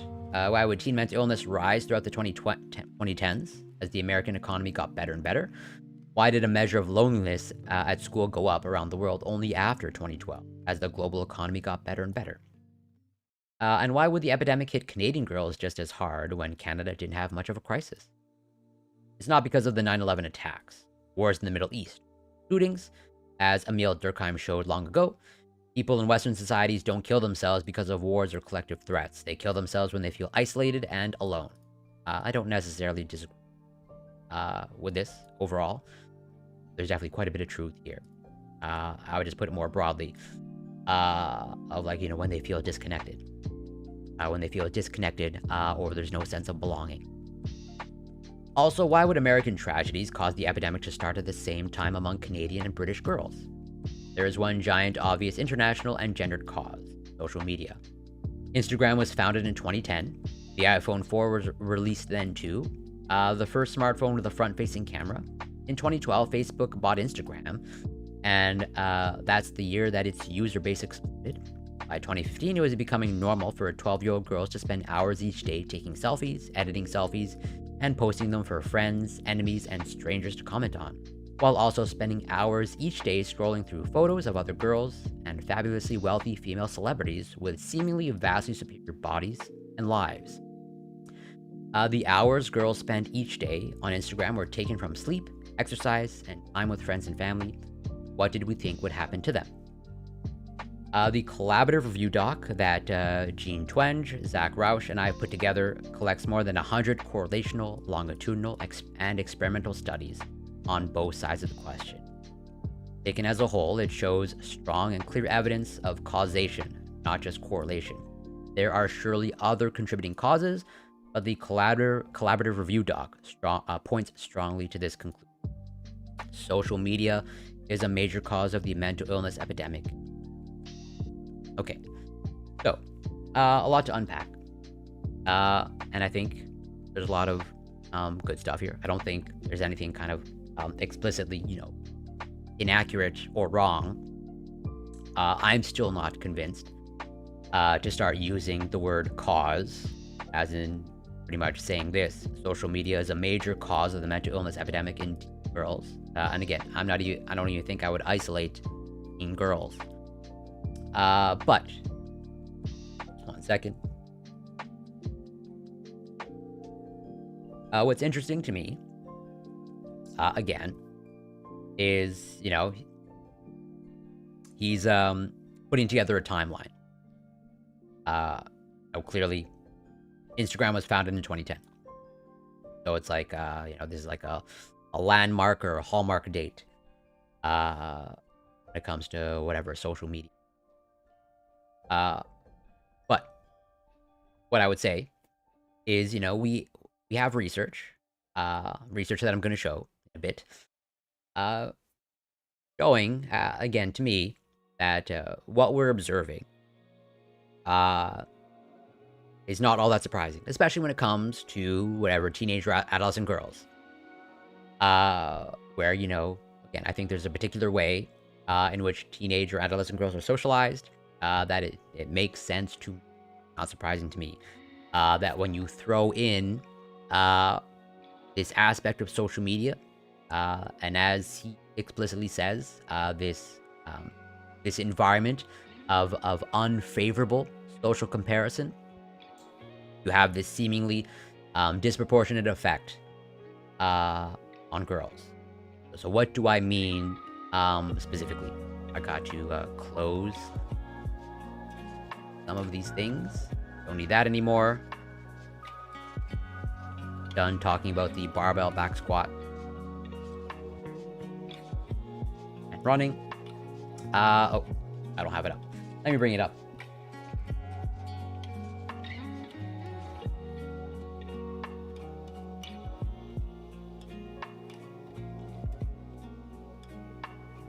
Got it. Okay.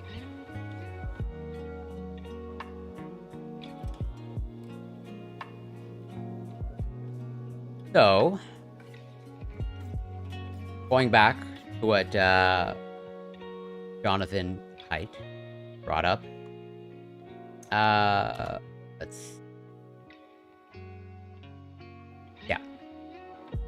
or what the authors in this research say, fostering unfavorable social comparisons. There's pretty much another concept in psychology that this is not like a brand new thing. It's termed, social evaluative concerns. And it's outlined pretty clearly in the title. The socio-emotional costs and benefits of social evaluative concerns. Do girls care too much? Or rather, do girls care too much about, let's say, others and how they stack up against others? And this research is not new. This dates back to 2005, where Journal of Personality, February 2005. This aspect of girls, adolescent girls, teenage adolescent girls, is not new. And I've had this research, for a while. I can show when I added it to my reference manager, like back in 2018, 2017. And so I was like, I've looked into this for a while. And psychology has looked into this for a while. And this is pre-Instagram. As Jonathan Haidt says towards the end, when coming up with their timeline, where he says, 2010, Instagram was founded in 2010, and this research talking about social evaluative concerns and girls caring too much, published in 2005, so pre-Instagram, and I would say pretty much very early days of Facebook. I think it is pre-Facebook, actually. Isn't Facebook 2006, 2007?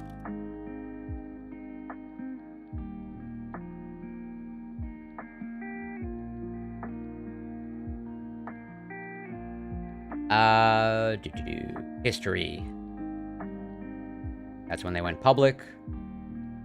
History of Facebook. Yeah, originally launched on October 28, 2003. Okay, the Facebook 2004. And I think, that's when it was like isolated, just like universities only. And then it started being, it opened up to like the general population, I think after 2005. And by September 2006, everyone with a valid email address, along with, being 13. So it's like even this research predates, the widespread use and adoption of Facebook. So this is not like a new concept. Basically, you're adding in like a pretty explosive ingredient into the way that girls are socialized. It has a disproportionate effect. And what's interesting is like there's like this paradoxical effect, or seemingly paradoxical effect, where yes, I think everyone, virtually everyone now knows that when it comes to anxiety and depression, teenage adolescent girls, as Jonathan Haidt. So, girls have much higher rates of anxiety and depression. And yet, generally speaking, girls have more supportive relationships with each other. Girls, I think, just generally speaking, on average, they are better at providing emotional support to their friends. And that boys, whatever, they generally, the way they're conditioned, they generally don't provide support or don't even know how. And generally speaking, like boys don't really talk about their feelings. And so they don't create sort of an emotionally supportive environment in their relationships. And so presumably, if you have more supportive relationships in your life, you would presumably be protected against anxiety and depression. And you might predict that you'd have lower rates of anxiety and depression. And yet you don't see that occurring. Kind of like this paradoxical effect, where it's like, as a result of girls kind of like caring too much, they form close relationships with other people, often other girls, and they're more willing to, let's say, reach out and create that supportive environment. And yet, as a result of this caring too much, that caring too much might come at the cost of like being more at risk of anxiety and depression. So we're gonna briefly, I'm not gonna read this whole thing because it's actually quite lengthy, but they touch upon it, this paradoxical effect. This research investigated the hypothesis that girls' heightened concerns about social evaluation contribute to sex differences in depression and interpersonal competence during early adolescence. So again, this goes back to 2005. This aspect, as they say, this sex difference in depression, not just isolated to the time of social media, predates social media, and interpersonal competence during early adolescence. A short-term longitudinal study was conducted with 474 adolescents to examine the consequences of heightened social evaluative concern. Adolescents reported on their levels of social evaluative concerns and depressive symptoms. And so, this is self-report. Gotta keep that in mind. Teachers provided ratings of adolescents' competence with peers, displays of pro-social and aggressive behavior, and on average, generally speaking, girls are more pro-social than boys. This is how they are generally able to cultivate closer, more supportive relationships. As anticipated, girls demonstrated higher levels of social evaluative concerns, depressive symptoms, and interpersonal competence than did boys. Moreover, path analysis confirmed that heightened social evaluative concerns were associated both concurrently and over time with higher levels of depression, as well as with higher levels of interpersonal competence. Oh, Freedom Dow, welcome. Thanks so much for passing by. Could social media depression be related to the brain? Quantum effects in the brain. Not 100% sure what you mean by quantum effects in the brain. As far as I know, I don't think there are any measurable quantum effects in the brain. As far as, but I'm definitely not an expert in that domain.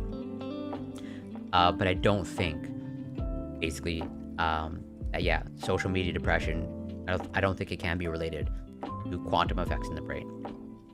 That is my sort of like instinctual response, but I don't know for sure. So notably, social evaluative concerns accounted fully for the sex difference in depression and partially for the sex difference in interpersonal competence. These findings highlight the need to consider both the socio-emotional costs and benefits of sex-linked relational orientations. So it's like, yeah, this discrepancy, at least when it comes to rates of depression, again, this dates back to at least 2005. You know, I have other research showing that, again, this is not social media has acted as a catalyst, made, you know, a bad situation worse. But I don't think, at least as far as I can tell, that this is one of the reasons why I wouldn't go so far as to say that social media is causing, you know, decreases in the mental health of teenage girls. And again, I wouldn't even isolate it to teenage girls personally. So, touching a little bit more on this research, several lines of theory and research suggest that relationships are more central to females than males' sense of self. This psychological investment in relationships as a source of self-definition has been proposed in turn to drive a variety of personality attributes. On the one hand, an investment in relationships may foster concern about the welfare of significant others, leading to attributes that traditionally are viewed as adaptive, such as empathy and communal goal orientation. On the other hand, an investment in relationships may contribute to attributes that traditionally are viewed as maladaptive, such as excessive concern about the judgment of others and dependence on success in relationships for psychological well-being. Right, so again, a little bit of a paradoxical effect, or a double-edged sword, as they say, where it's like, yeah, generally speaking, and I would say this is largely the result, if not exclusively the result of socialization or social conditioning, is like, yeah, generally speaking, women and girls, you know, more focused on relationships, and as they say, more pro-social, and so they have greater concern for others, driven by, you know, empathy and communal goal orientation. But, you know, so like they care more about others, okay, in terms of like forming relationships, but also at the same time, since they care so much about others, they also might care too much, as they say, about the judgment of others or the judgments of others. And so that's where like the double-edged sword kind of comes in. Like, oh, okay, since you care so much about other people, yeah, you can create close, healthy, well, hopefully healthy, but close pro-social relationships. But then as a result of that, you know, let's say not too much caring, but, you know, more caring. You care more about the judgment of others. And so you experience the negative effects of like, okay, the judgment of others disproportionately affects you. Research supports sex differences in several personality attributes linked to a heightened psychological investment in relationships. For instance, females and males differ in their goal orientation within relationships.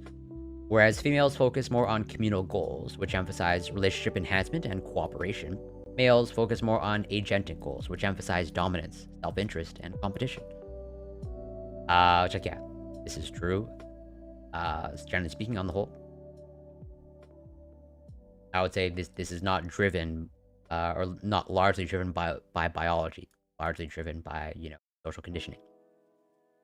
Females also experience more worry and distress about significant others than do males. Moreover, research suggests that females are more likely than males to worry about the judgment of peers and to show high levels of dependency. That is, an extreme desire for closeness with others, apprehension about separation, rejection, and abandonment. These related lines of theory and research provide support for differences in females and males' investment in relationships, as reflected in a variety of psychological attributes. The present study focused on one of these attributes, namely concerns about evaluation by peers. Social evaluative concerns were examined during early adolescence, the developmental stage marked by self-reflection and the intensification of sex-linked personality styles. Because of the salience of peer relationships during early adolescence, particularly for girls, we anticipated that this developmental focus on the self, combined with gender intensification processes during this stage, would foster especially high levels of concerns about peer evaluation in adolescent girls compared to boys. I do research in AI, and we found an AI system that has psychotic tendency that isn't explained by the engineering tensors or modeling. The hypothesis I'd like to learn more from is the model an emulation of human neural processes relating to quantum. Well, it's very cool that you do research in AI. What I would say is you say this AI system has psychotic tendency. I would ask some questions come to mind of like, what do you mean by psychotic tendency, and how are you measuring basically psychosis or psychopathology? I'm curious how you measure psychosis or psychopathology in an AI. That's sort of like the questions that come to mind. Because like I don't know how an AI personally can have psychotic tendency. Some research in 2022 suggests that the human brain enacts quantum properties for neural processing of information. I was just wondering if you saw the research. So if you want to share that research, by all means, or if you want to like post it in the Discord, you're more than welcome to join the Discord and post it there. But I have not seen that research, and I'm not sure what you mean by quantum properties. Exactly. I definitely know quantum computing is a thing that's in development, but I don't even know how you measure kind of like quantum phenomena in the brain. But thank you. Always enjoy. Okay, quantum computation.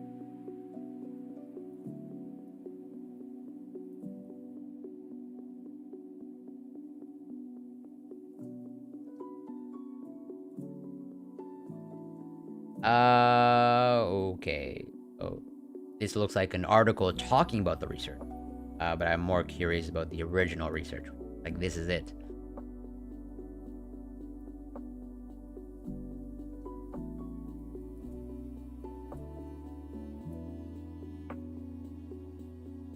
Okay. Journal of Physics Communications. Experimental indications of non-classical brain function. Recent proposal in quantum gravity has suggested that unknown systems can mediate entanglement between two known quantum systems if the mediator itself is non-classical. This approach may be applicable to the brain, where speculations about quantum operations in consciousness and cognition have a long history. Proton spins of bulk water, which most likely interfere with any brain function, can act as the known quantum systems. If an unknown mediator exists, then NMR methods based on coherence can act as an entanglement witness. However, there are doubts that today's NMR signals can. Here we use witness protocol based on zero quantum coherence, or humanize the classical signals to most parts of the brain whereby the independent.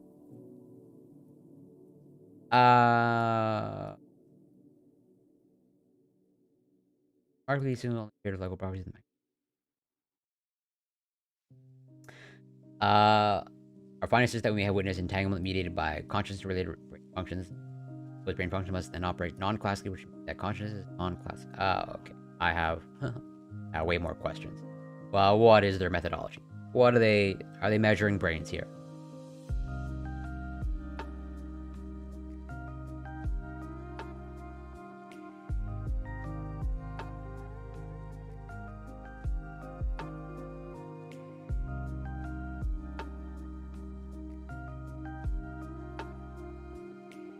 Okay. We studied 40 subjects using a 3 Tesla hole. Okay, so they are scanning brain. An MRI.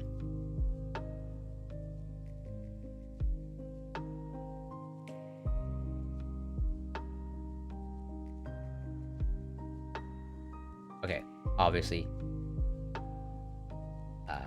All basically a foreign language to me. Yeah, obviously this makes sense.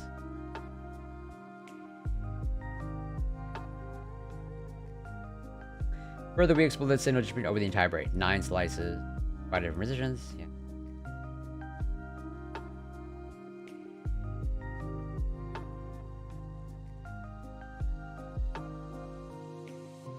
The aim of the study is to find the evidence of brain functions can create entanglement. Heart pulsation. Every heartbeat. We go. Well, so okay. It seems like okay. You know, I'm quite familiar with MRIs, and also NMR.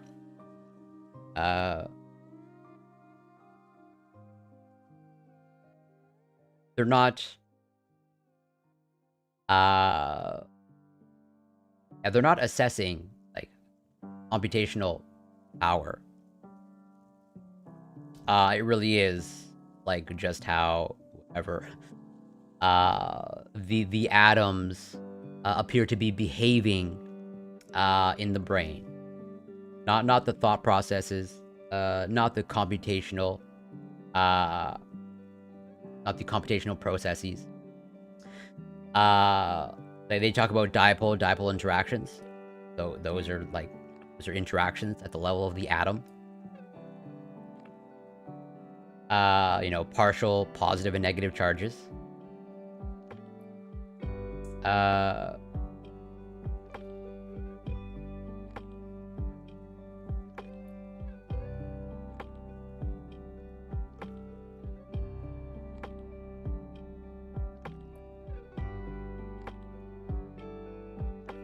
Cerebral non-classicality. We found experimental evidence that such entanglement creation occurs as part of physiological and cognitive process. We argued that these EQ signals were non-local because yeah.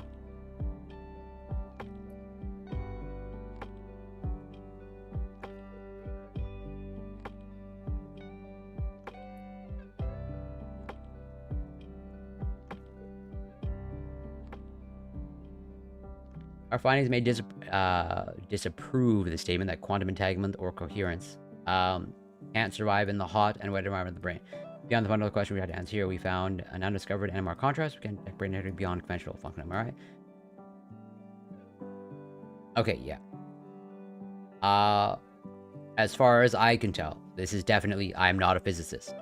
I'm definitely not the most equipped to assess physics.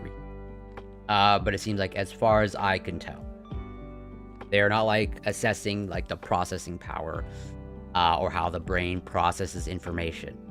Like it really is, as far as I can tell, just like the atomic interactions at the level of the brain. That's why they refer to, like, you know, proton spins of bulk water. And so all they're saying is like it seems like there are some quantum interactions that occur in the brain. Not that, you know, our brain is performing like quantum computing. Like maybe it is. I don't know. But nothing here, at least, says to me. But again, I'm definitely not an expert on physics research. Nothing says to me, you know, that our brain is engaged in quantum computing or quantum calculations or quantum thought processes. Only just that there may be some quantum interactions that occur, quantum atomic interactions. So I guess all quantum interactions are atomic.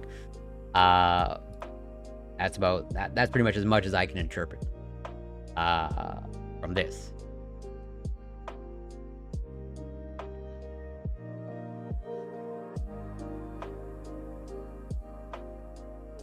But let's see.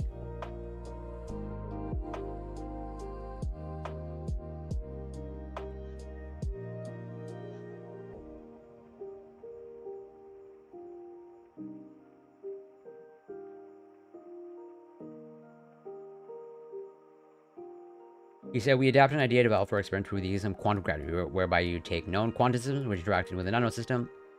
If the known system's entangled, then the unknown must be a quantum system too. It circumvents the difficulties of measuring devices or something we know not. Okay, so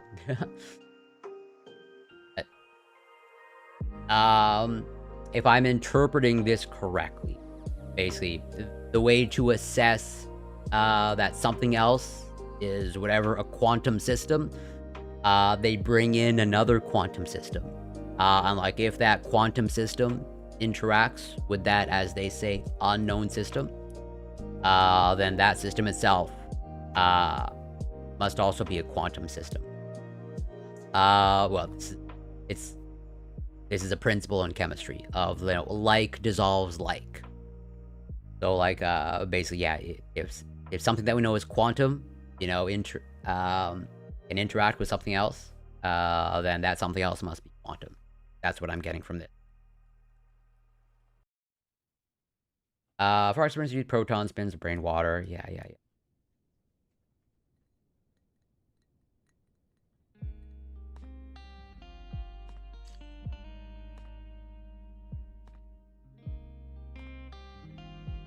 Quantum brain processing could explain why we can still outperform supercomputers when it comes to unforeseen circumstances. Decision making or learning something new. Our experiments performed only 50 meters away from the lecture theater was short. Yeah. Okay. I was like, yeah.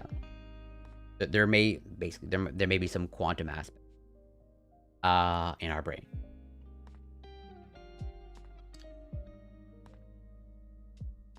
I have a brain illness. I'm talking this more from the email, but I want to know more about my brain to help my own brain. Yeah, no, totally. I can totally understand and respect that. You know, this is all part of being an informed, let's say, patient.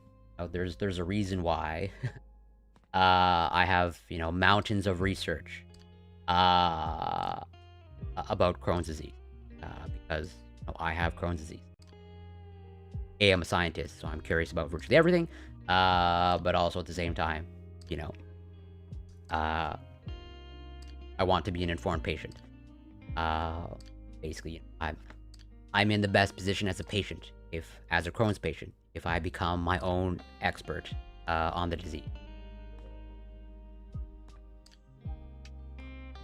I'm not sure of quantum computing for the human brain per se. It's the model AI's brain that I'm suspecting and trying to consider methods. Methods determine what is going on. I wrote my first science journal unprofessionally on encoding quantum bits in bit string. So I appreciate the kind words. I don't take that for granted. If I inspire some level of science enjoyment or loving, then mission accomplished for me. And kudos to you for writing your first science journal. It's the model AI's brain that I'm expecting. Yeah, so yeah, going back to what you brought up earlier of like this psychotic tendency of AI, I'm curious on what exactly you mean by like an AI having a psychotic tendency. And you know, another one of my goals, I'm not saying I'll accomplish this goal, but I do want to make, ideally, I want to make science accessible. I want to make research accessible.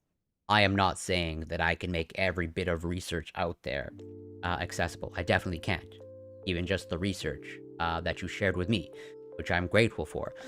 Like, I definitely cannot translate that to any reasonable degree.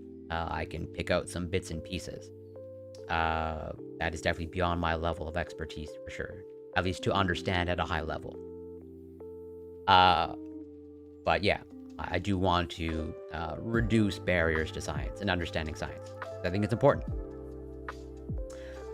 Let's see, where was I? Yes, the socio-emotional costs and benefits of social evaluative concern. Central to the present research was the paradoxical proposal that possessing high levels of social evaluative concerns represents both an asset and liability. Right, this aspect of caring too much.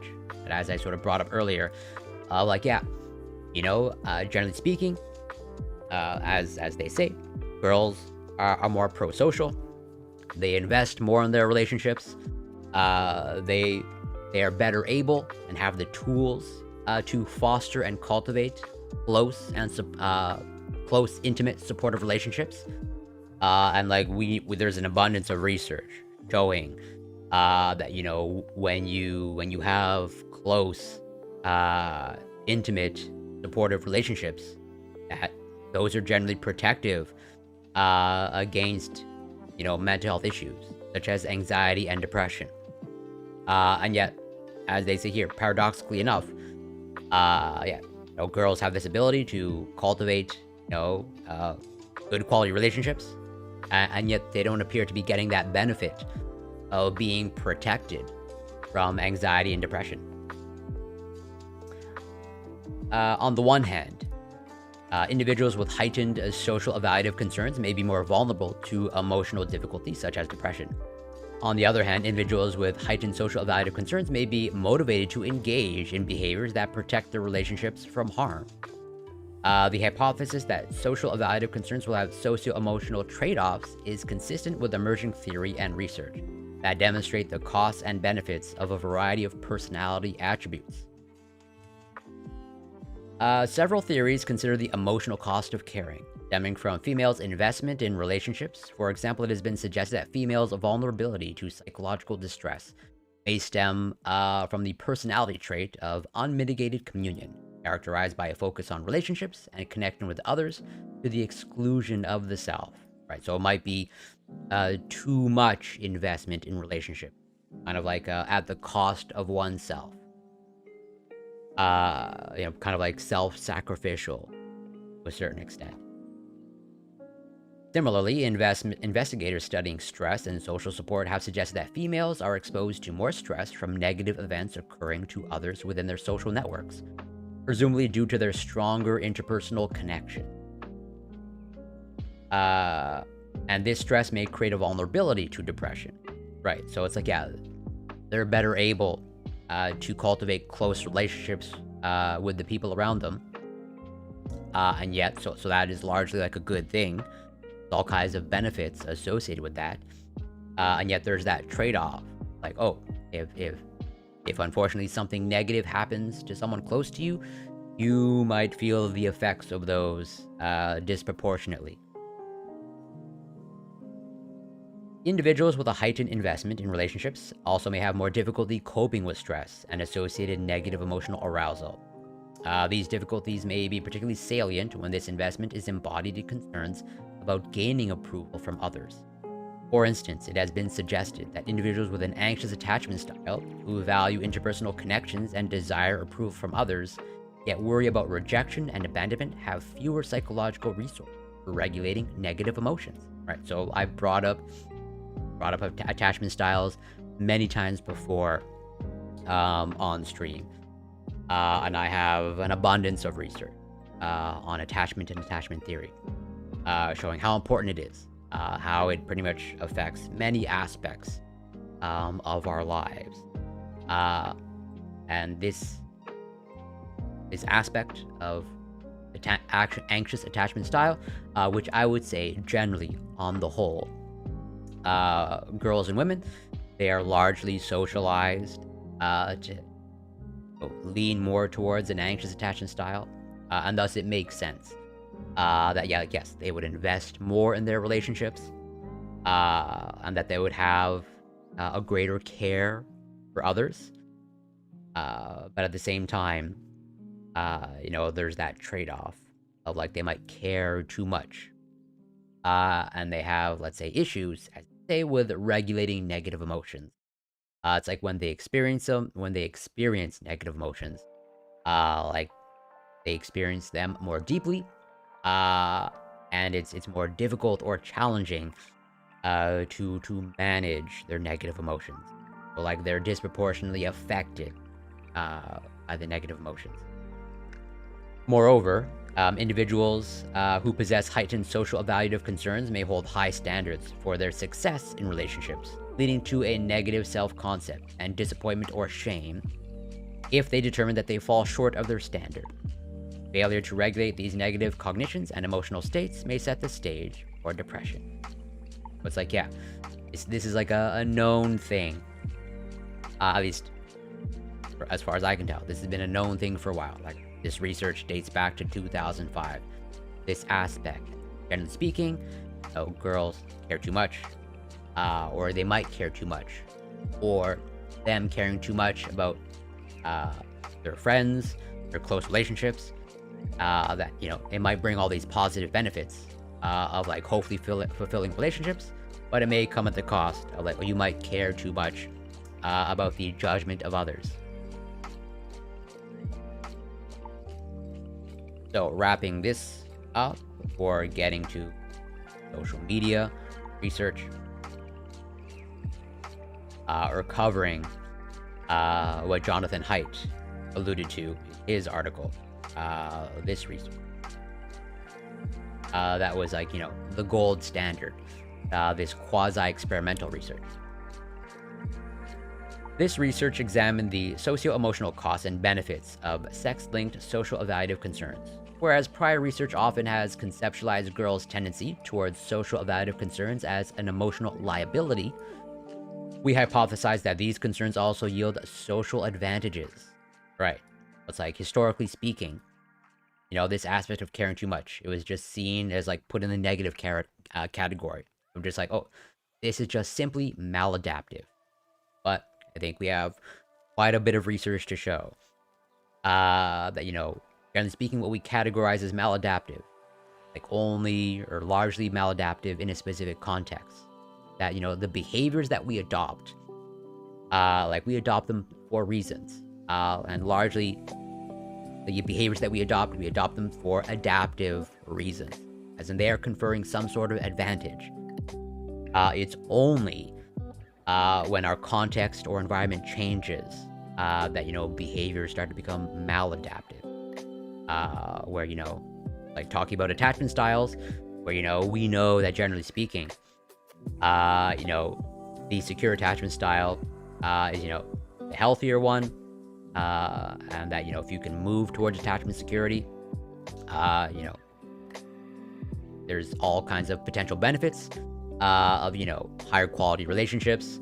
Also speaking, lower risk of anxiety and depression, and a whole host of other potential benefits if you're able to move to attachment security. But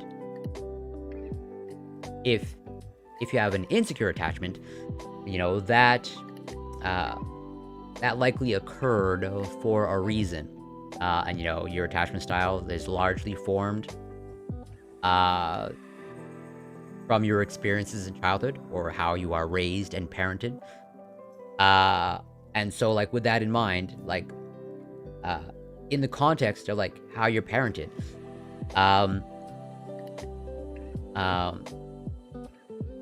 developing an insecure attachment style is advantageous in that context. It's only when you grow up, it's only when you no longer need your parents, does, let's say, the insecure attachment style largely become maladaptive.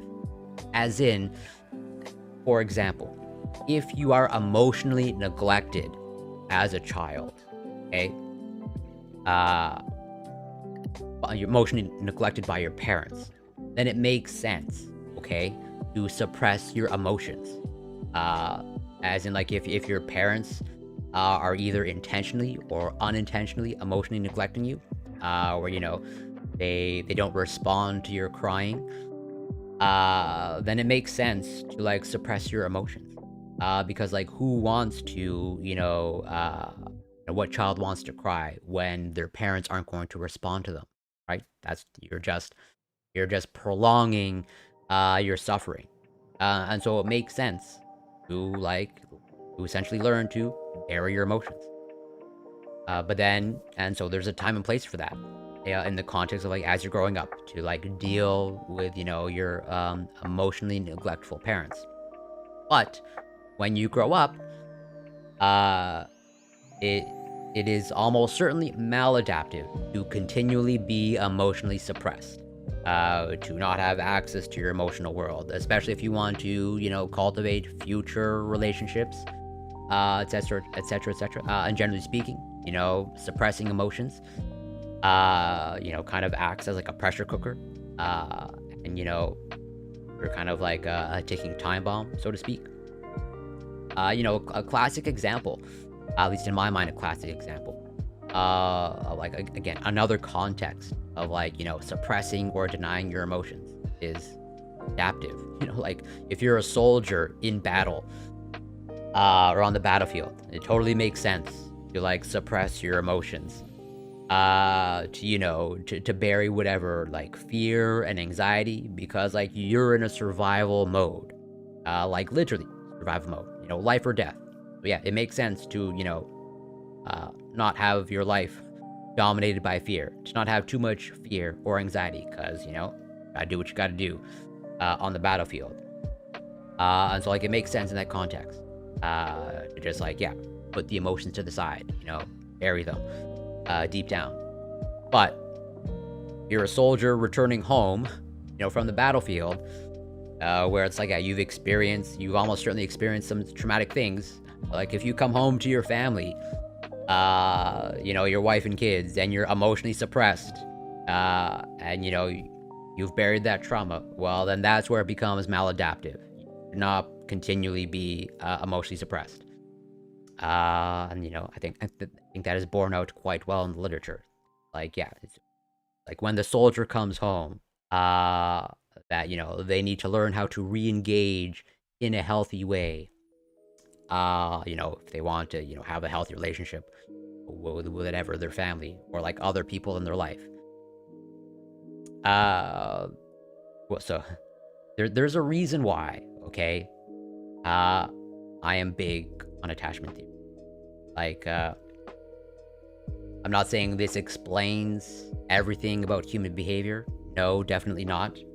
But like, it really is, as I cover this research, like, very often it just like leads back to that. And I don't think it's a surprise. As I mentioned before, if there is anything that is true in psychology, it's the fact that, we have an attachment system, and that like we appear to be wired for attachment. And this is measured at the level of the brain. I can show that. Not a problem for me.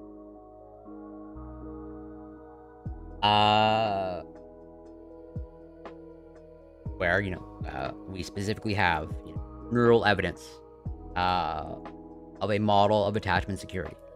We have an idea now. Not a lot of evidence, because it's fairly new.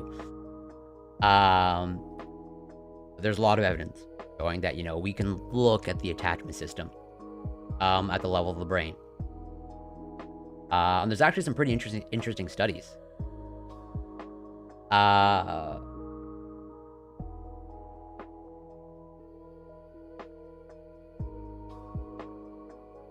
Is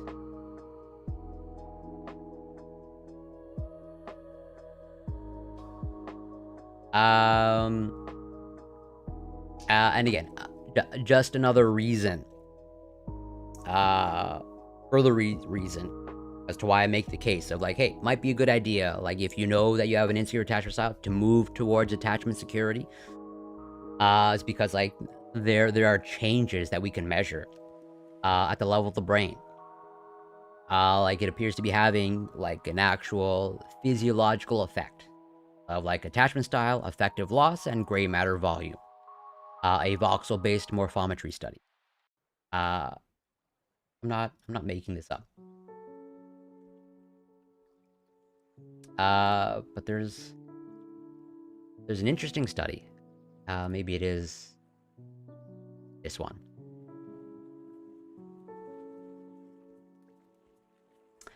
I'll have to bring it up on a future stream. But it's like, yeah, the evidence is pretty robust of like we are wired for attachment, where it's like we can show at the level of the brain of like if you just look, just by looking, at the picture of like your attachment figure, like the research that I'm specifically referencing. It's like, they take couples in a romantic relationship, heterosexual, so it's, biased, doesn't represent all couples. But unfortunately, most studies about, let's say, romantic couples or whatever romantic attachment, just unfortunately just largely involves heterosexual couples. And it's like, yeah, you take these individuals and just like you put them in a brain scan, and like you just show a picture of like their attachment figure, their romantic partner, like their brain lights up like in a very unique way, where it's like, you're pretty much like showing like decreases in stress at the level of the brain just by observing, just by looking at a picture of their attachment figure. And like the study is sort of funny because like they show the pictures, or like the example of like, hey, this is like what one of the romantic partners looks like. So wrapping this up, where was I? Yeah.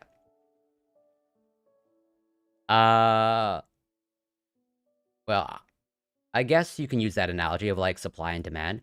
What I would say is like attachment is even more robust than supply and demand. Just because like supply and demand, like I don't think there's any it's just like taken this axiomatic of like, oh, whatever. Just like this relationship between supply and demand. I don't think that's like an empirical claim. I think it's just like, as opposed to like attachment, that's an empirical claim. That's like through observation, grounded now at the level of the brain. I don't think that maps perfectly to supply and demand. At least as far as you're my economics expert. But as far as I can tell, just like, the law of supply and demand is just like, that's what it is. Not really based on anything like super empirical. Just kind of like, well, intuitively it makes sense. So we're just gonna run with it, sort of thing. Let's see. Yes. So, wrapping this up, as anticipated, girls reported higher levels of social evaluative concerns than boys. These findings are consistent with a growing body of research that indicates a sex difference in personality attributes, reflecting a heightened investment in relationships. This study also sheds light on the personal and interpersonal consequence of social evaluative concerns. As anticipated, heightened concerns were associated with depression both concurrently and over time. Moreover, social evaluative concerns explain the observed sex difference in depression, suggesting that these concerns act as a mechanism underlying adolescent girls' vulnerability to depression. The present study therefore supports and extends theories regarding the emergence of sex differences in adolescent depression. I would say this likely extends to anxiety as well, but that is speculation on my part.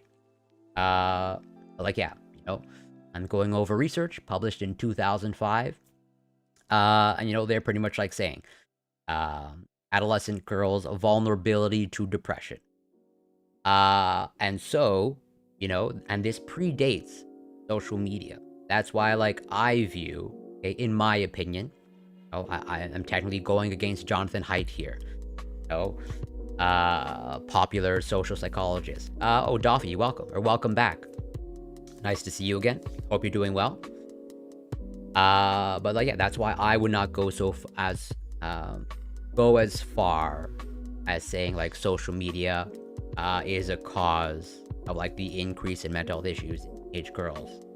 Like, we know there's in my mind there's an abundance of evidence going like, that girls have this vulnerability to depression, and a lot of this vulnerability to depression is driven by these social evaluative concerns, or this greater emphasis on social evaluative concerns. If social what better thing, the ultimate social evaluative context is social media, right? If you're concerned about the evaluation of others, well, with social media, the door is opened to the world evaluating you. Not just your close social circles and your peers, like everyone that has access, to social media, right? So you've just expanded your circle of social evaluation.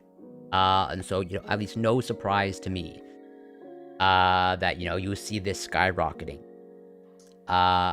when you add social media to the mix. The skyrocketing of these mental health issues, particularly among teenage and adolescent girls. That is why I wouldn't use the word cause. I would say just more social media is already just exploiting or catalyzing a vulnerability that we already knew was there, at least in my mind. But, like I said, double-edged sword. However, we hypothesized that this same attribute would act as an asset in forming positive peer relationships.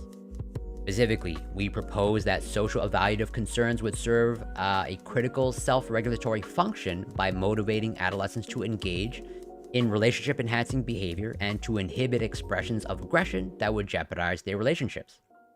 These positive consequences were expected to counteract the negative impact of depression on interpersonal competence. To assess this complex system of associations, we examined whether depression suppressed the association between social evaluative concerns and competence. As expected, zero-order correlations did not reveal a significant association between social evaluative concerns and competence. However, once depression was controlled, social evaluative concerns predicted more competence both concurrently and over time. So it's like, once they take out sort of that trade-off of depression, then looks like there's benefits. Further, social evaluative concerns partially accounted for the observed sex difference in interpersonal competence. These findings suggest that if girls did not experience heightened depression due to their social evaluative concerns, they would be even more interpersonally competent than they are, thereby increasing the sex difference in competence. So it's like, if it wasn't for the depression, it's like they'd be even in a better position, way more socially competent. Where it's like, even in the context of this vulnerability to depression, girls, I would say on average, girls and women generally way more socially competent. And so it's almost like, despite the cost that they are paying, they are able to be socially competent. Similar to what I brought up earlier of as borne out in the research, that, this social media having this negative effect on mental health, and the negative effect on mental health affects academic performance. And yet, despite, the disproportionate effect on girls' mental health, they are still far exceeding, men and boys in the academic space. Then whatever. It only appears to be getting worse, as far as I can tell. So just think, how much better would they be doing if they weren't having this cost from social media? It'd just be like an even worse situation.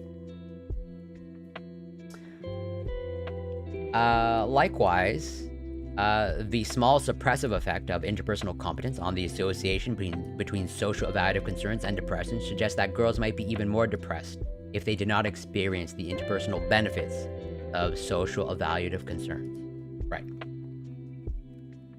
And here's where, it gets even more nuanced, right? Because, we know that generally speaking, anxiety and depression, particularly depression, over a prolonged period of time, increases your rate of, suicidal ideation, or, attempting suicide. And we see, at least when it comes to suicide attempts, generally speaking, girls engage more in suicide attempts. But when it comes to, for lack of a better term, completion, okay, boys and men, off the charts,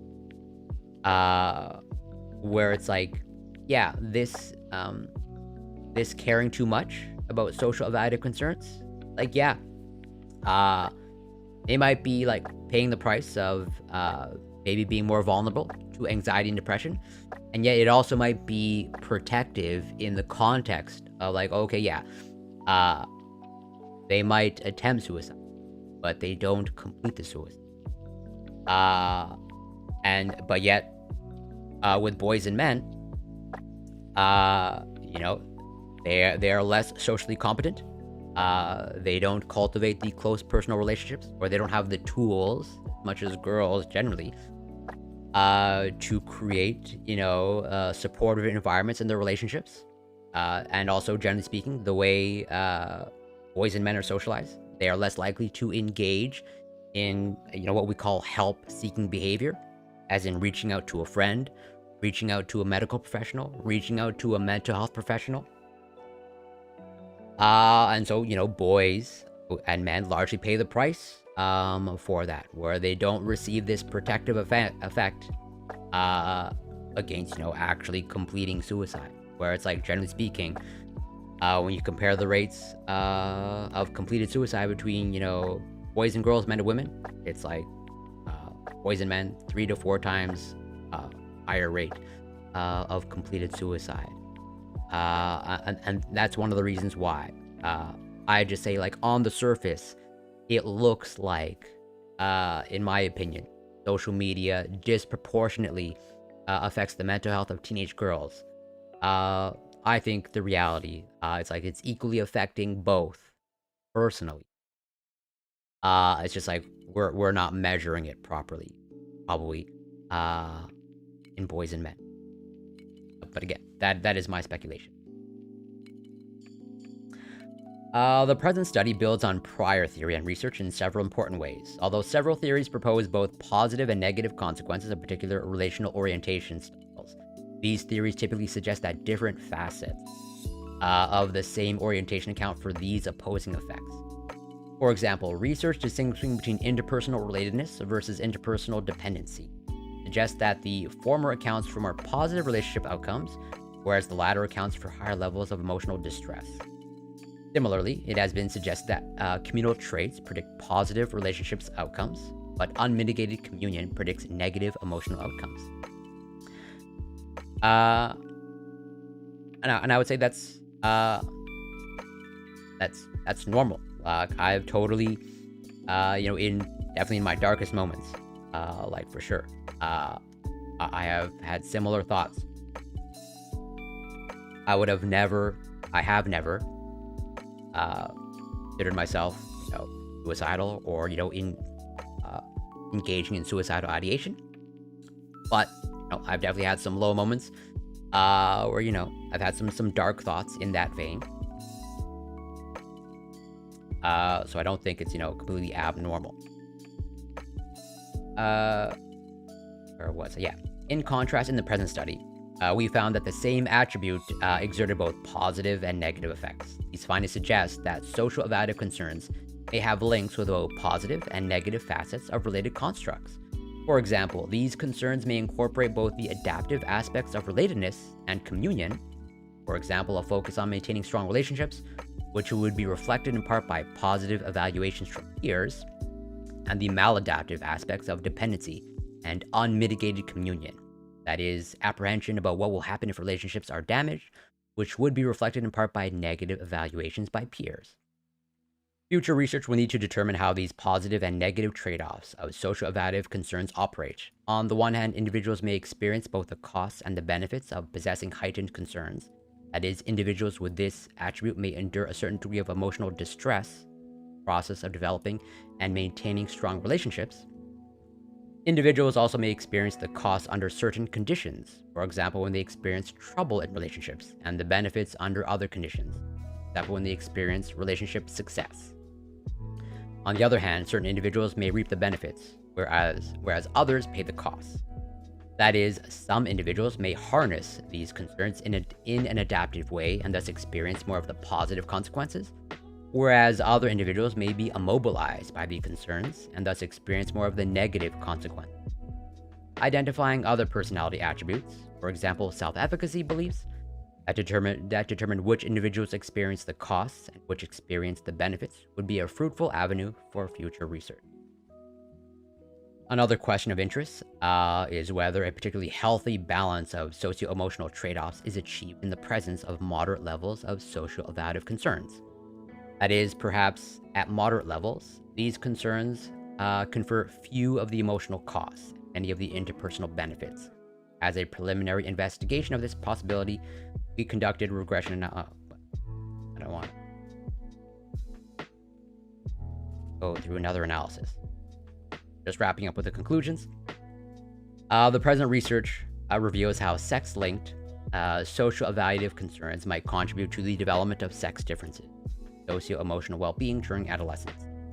In particular, by examining both the costs and benefits of social evaluative concerns, this study addressed an intriguing paradox that is not well understood: why adolescent girls experience heightened risk for depression, which typically is associated with relationship difficulties, yet often possess more intimate and supportive relationships than boys. More generally, the results highlight the need for ongoing efforts to develop a multifaceted conceptualization of sex-linked relation orientation styles that considers both the advantages and disadvantages of particular styles. Right. So again, I think this explains well, what Jonathan Haidt, not everything, but what Jonathan Haidt is like touching upon. He's making the case again that it's a cause. I think it's just social media is exploiting a known vulnerability. A known vulnerability that goes back to, like I said, 2005. Like almost pre-Instagram, pre-Facebook, or basically pre-widespread use of Facebook. And so that's why, not a surprise, something that I've been aware of for a while. Where it's like, yeah, like I said, if you have this emphasis on social evaluation, well, with social media, you're just, you're subject to the greatest social evaluation. So, with that in mind, okay, covering that gold standard research that Jonathan Haidt alluded to, which was here, for Gary, Levy, and McCarran, 2022 research. Gary, Levy, Macron. Off topic, what your take on the argument that men are becoming less of a man?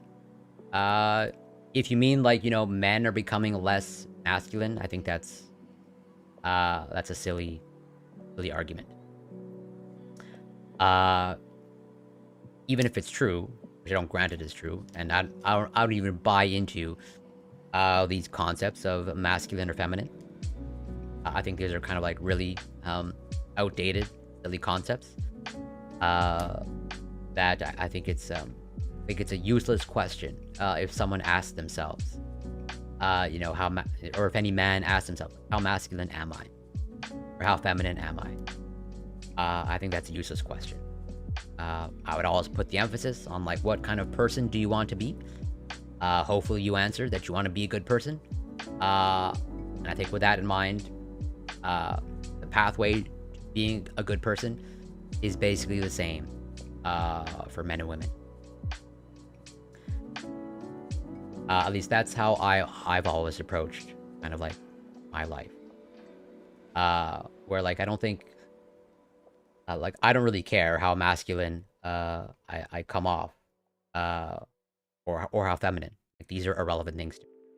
But I don't think anyone would look at me, at least visually, and say, "Oh yeah, how unmasculine." But maybe I'm wrong. Yeah, you're free to disagree. I know you, Ollie Olive. I know you're respectful. So, totally within your right to disagree. But I'm very confident in my position.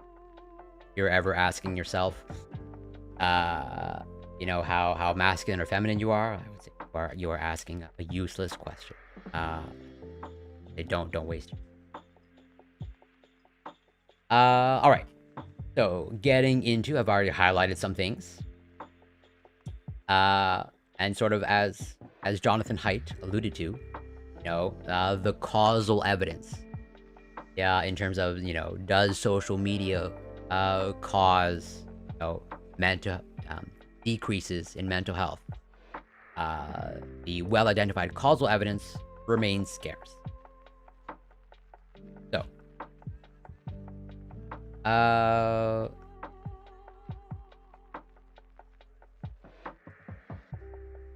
I'm going to read the highlights and we're going to get into the background.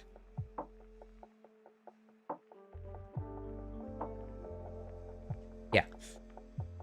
Specifically, after the introduction of Facebook, students were more likely to report that their academic performance was negatively affected by conditions related to more poor mental health. That's what Jonathan Haidt alluded to. And so, like, the authors are saying this, where it's like, again, I repeated it multiple times. If, let's say in this aspect, Facebook, the introduction of Facebook is resulting in, decreased academic performance, okay, and poor mental health, specifically poor mental health of girls. Well, again, how much better would girls perform if there was no Facebook? Well, they're already performing. They're already outperforming boys to a massive degree. And so, like, take away Facebook, how much better to get for their academic performance. So, aside from these caveats, our findings are in line with the hypothesis that social media has a negative impact on mental health and played a role in the increase in mental illness among adolescents and young adults over the past 2 decades. Of course, our results do not imply that the overall welfare effects of social media are necessarily negative. Such calculation would require estimating the effects of social media along various other dimensions. Furthermore, they would require taking into account potential positive effects, such as a reduction in the cost of connecting with friends and family across a distance. Nevertheless, we believe our results will be informative to social media users and policymakers alike. This paper contributes to the literature by providing the most comprehensive causal evidence to date on the effects of social media on mental health. The 3 closest papers to ours feature experiments that incentivize a randomly selected subset of participants to reduce their social media use. Those studies find negative effects of social media use on self-reported well-being. Using self-report. I need to drink something.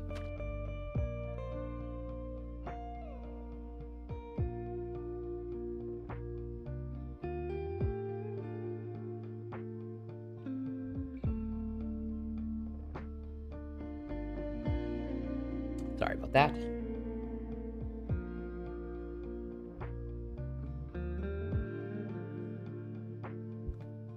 But like, yeah, they're using self-report, and I understand why. Sometimes it's the only method that we can use, but, clear drawbacks to self-report. Shows evidence of digital addiction. Our findings complement the aforementioned literature in 5 main ways. First, our mental health outcome variables are more comprehensive and detailed than the ones in the experimental papers above. Specifically, our outcome variables include 11 questions related to depression, covering symptoms, diagnoses, take-up of psychotherapy, and use of antidepressants, and various questions related to other mental health conditions. And it's like, here is where, again, I'm going to bring up how, boys and men are socialized. It's one of their metrics. They're using take-up of psychotherapy. Well, again, and also diagnoses. But you need to go, generally speaking, you need to go to a medical professional to get a diagnosis. And, generally speaking, psychotherapy carried out by mental health professional. And so, who are basically the least likely get a diagnosis, seek out a medical professional, either for diagnoses or for psychotherapy. It would be, generally speaking, boys and men. This is why I say, like, generally speaking, we are probably not using the appropriate measurements methodology to assess the mental health of boys. But again, that is just more speculation on my part. Let's see. Yes, and various questions related to other mental health conditions, ranging from seasonal affective disorder to anorexia. By contrast, the 3 experimental studies above measure broadly defined subjective well-being and include only one question that relates directly to a mental health condition listed in the DSM-5. I already covered that. All right. So, getting into like the main body of the research. Although to me, men are less men due to listening to con scam artists and insecure men on what a man is. Tate and Murphy are examples of them.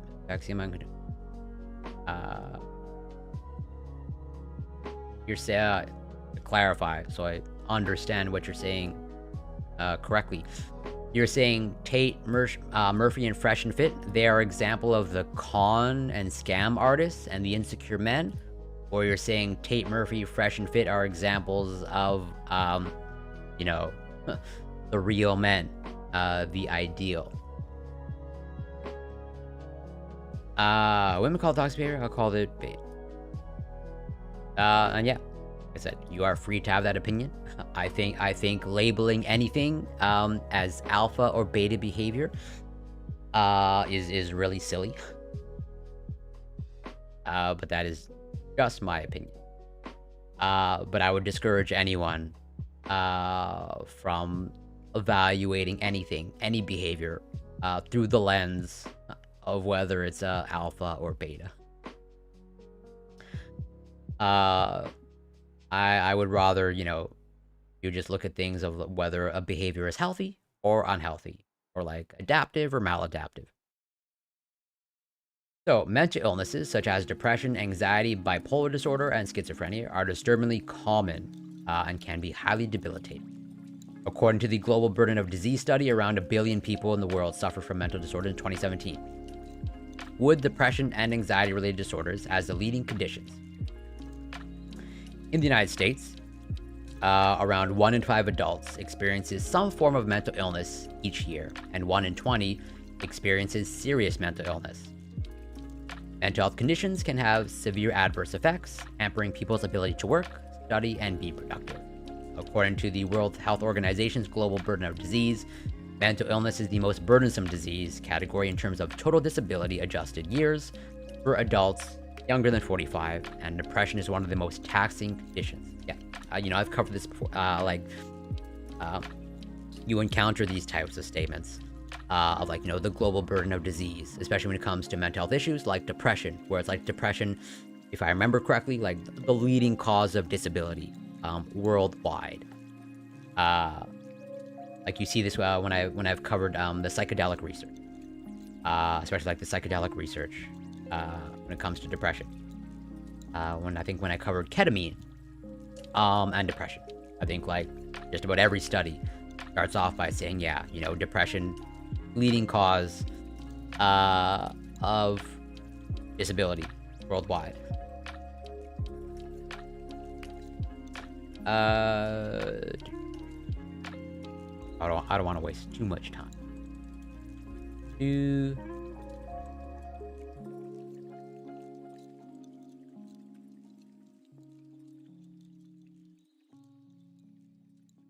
Worldwide, major depressive disorder imposes the largest burden of disease, measured in disability-adjusted life years among mental, neurological, and substance.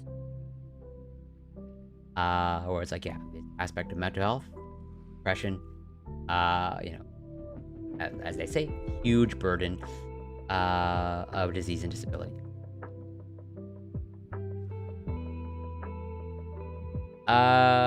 You hate, when you say you, do you mean like me, or you're talking about like you personally? In previous generation, masculine men wore male skirts and dresses. Yeah, like I agree that it's one of the reasons why I think uh, focusing too much on these concepts of masculinity and femininity is like a waste of time. It's like you see, you see how the concept evolves over the years. There were times where men wore high heels, they wore makeup, they wore giant wigs, and they wore big flowery clothing, big flowery frilly clothing. And so it's like why waste your time using these concepts of masculinity and femininity? Just like I would focus on what type of person you want to be.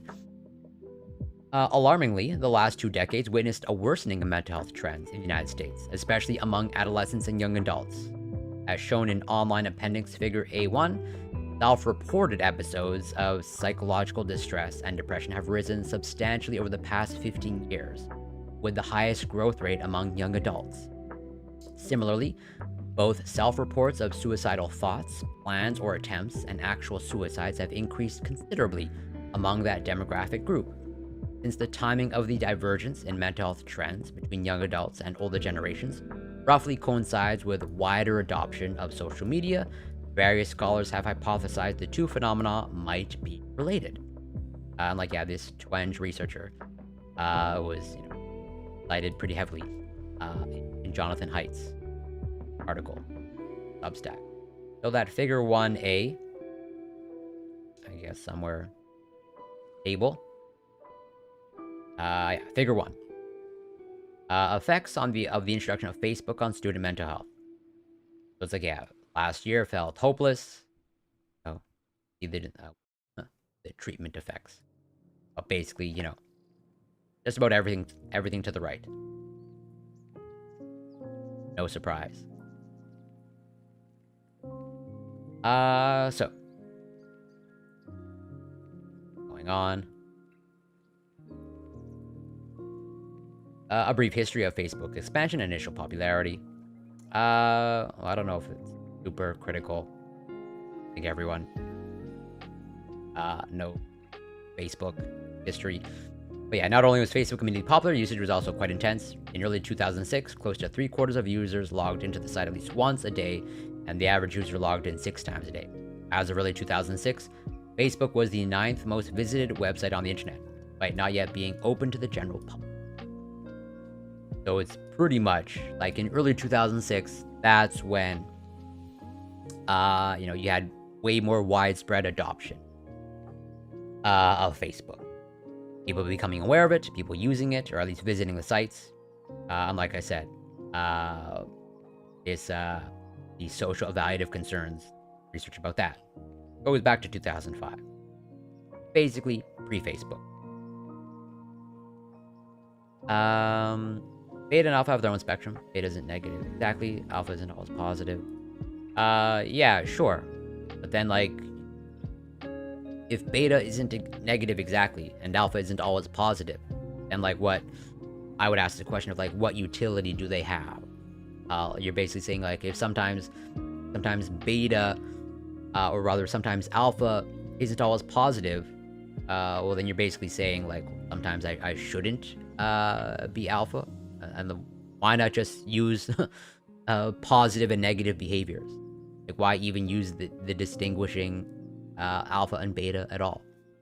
At least the way you're describing it, it's basically meaningless. The red pill community is most... I agree with that the red pill community is mostly insecure men. You meant me... So yeah, when you said this, I hate this... I would say that's inaccurate. I don't hate it.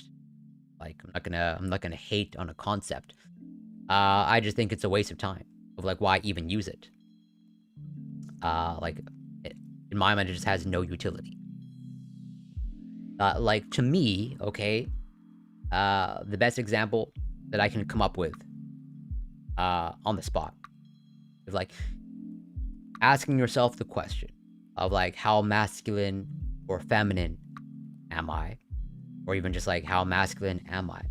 It's about as useful a question as asking, what is the sound of the color blue? Like, whatever. Technically, grammatically, that makes sense. But you trying to answer that question is a waste of time. Like, incomprehensible. That is how I view the question of masculine or feminine. It's just like useless concept. As useless as asking yourself the question of like, well, what is the sound of the color blue? Or what is the sound of the color yellow? You can technically ask that question, but you're wasting your time in trying to answer it. Our analysis relies primarily on two data sources. The first data source specifies the dates in which Facebook was introduced at 775 US colleges. The second consists of the universe of answers to 17 consecutive waves of the NCHA survey. I'd imagine this is sort of like adolescent survey. The largest and most comprehensive survey on college students' mental health and physical health at the time of Facebook's expansion. Like, yeah, they are relying, it looks like they're relying on self-report. This survey data, which, not inherently a bad thing. There are good reasons to use that, because probably what they have access to. It's what can be administered, and how you can get data from a large sample. Like, sure, it'd be more ideal if they do one-on-one interview with each person. They have a mental health professional or medical professional assess them for mental health issues. But that's obviously unrealistic. That not only would that take way more resources, but conducting a study like that would take just like such a long time. That is basically just an unrealistic expectation to have. So yeah, the Facebook expansion dates data. The Facebook expansion dates dataset was assembled in 2 steps. For the first 100 colleges that receive Facebook access, we rely on introduction dates collected and made public in previous studies. So it's like, yeah, they're essentially looking at when Facebook was introduced to a subset of colleges. Looks like they're looking at 775 colleges. 100 and then 675. Yeah. Introduced at 775 US colleges. That makes sense. So yeah, what is the NCHA data? I tend to listen to lots of options and form my own definition of words. I'm slowly explaining. Yeah, that's fair. Like, if you want to come up with your own definitions, that's totally fine.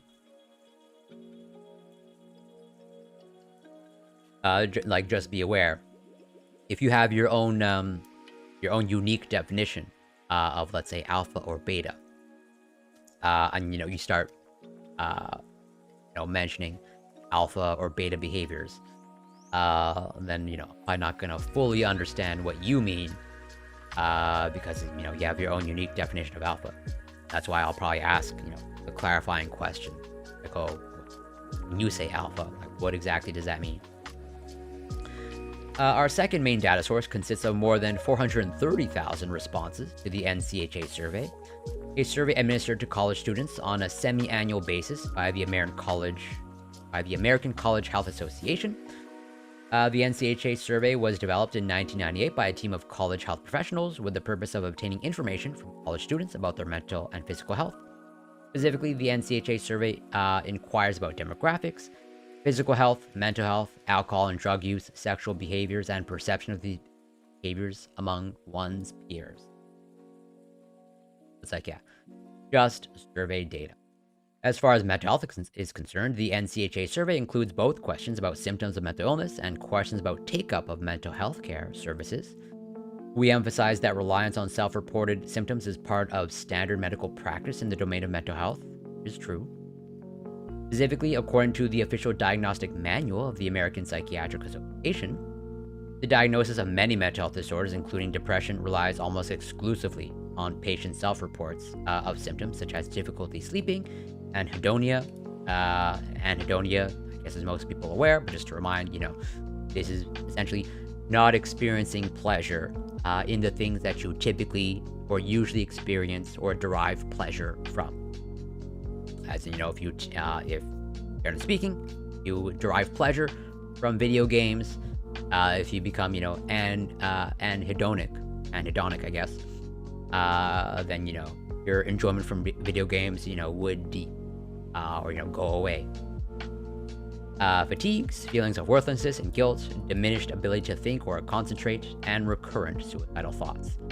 In fact, self-administered questionnaires inquiring about depression symptoms have been shown to predict medical diagnoses with accuracy rates up to 90%.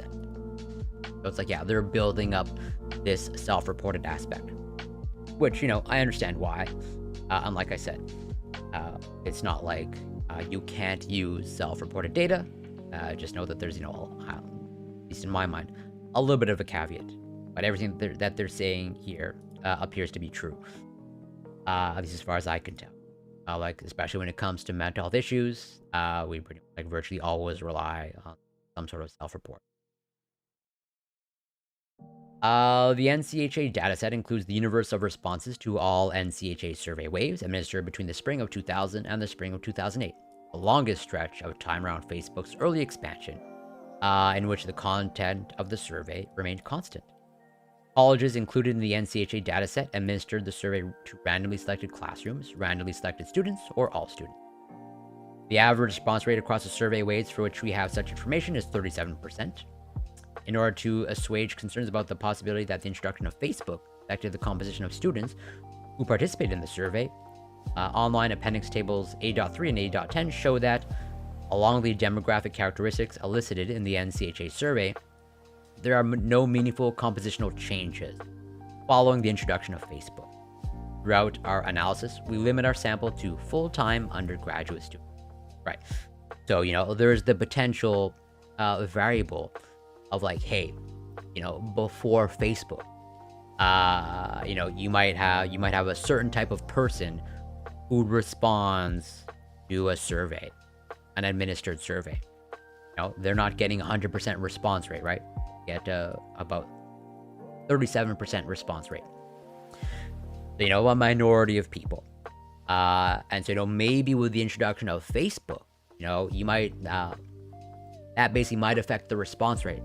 Maybe not only the response rate, but, the type of people that are willing to do a survey. We know, or at least there is some sort of psychological profile of who is more or less likely to,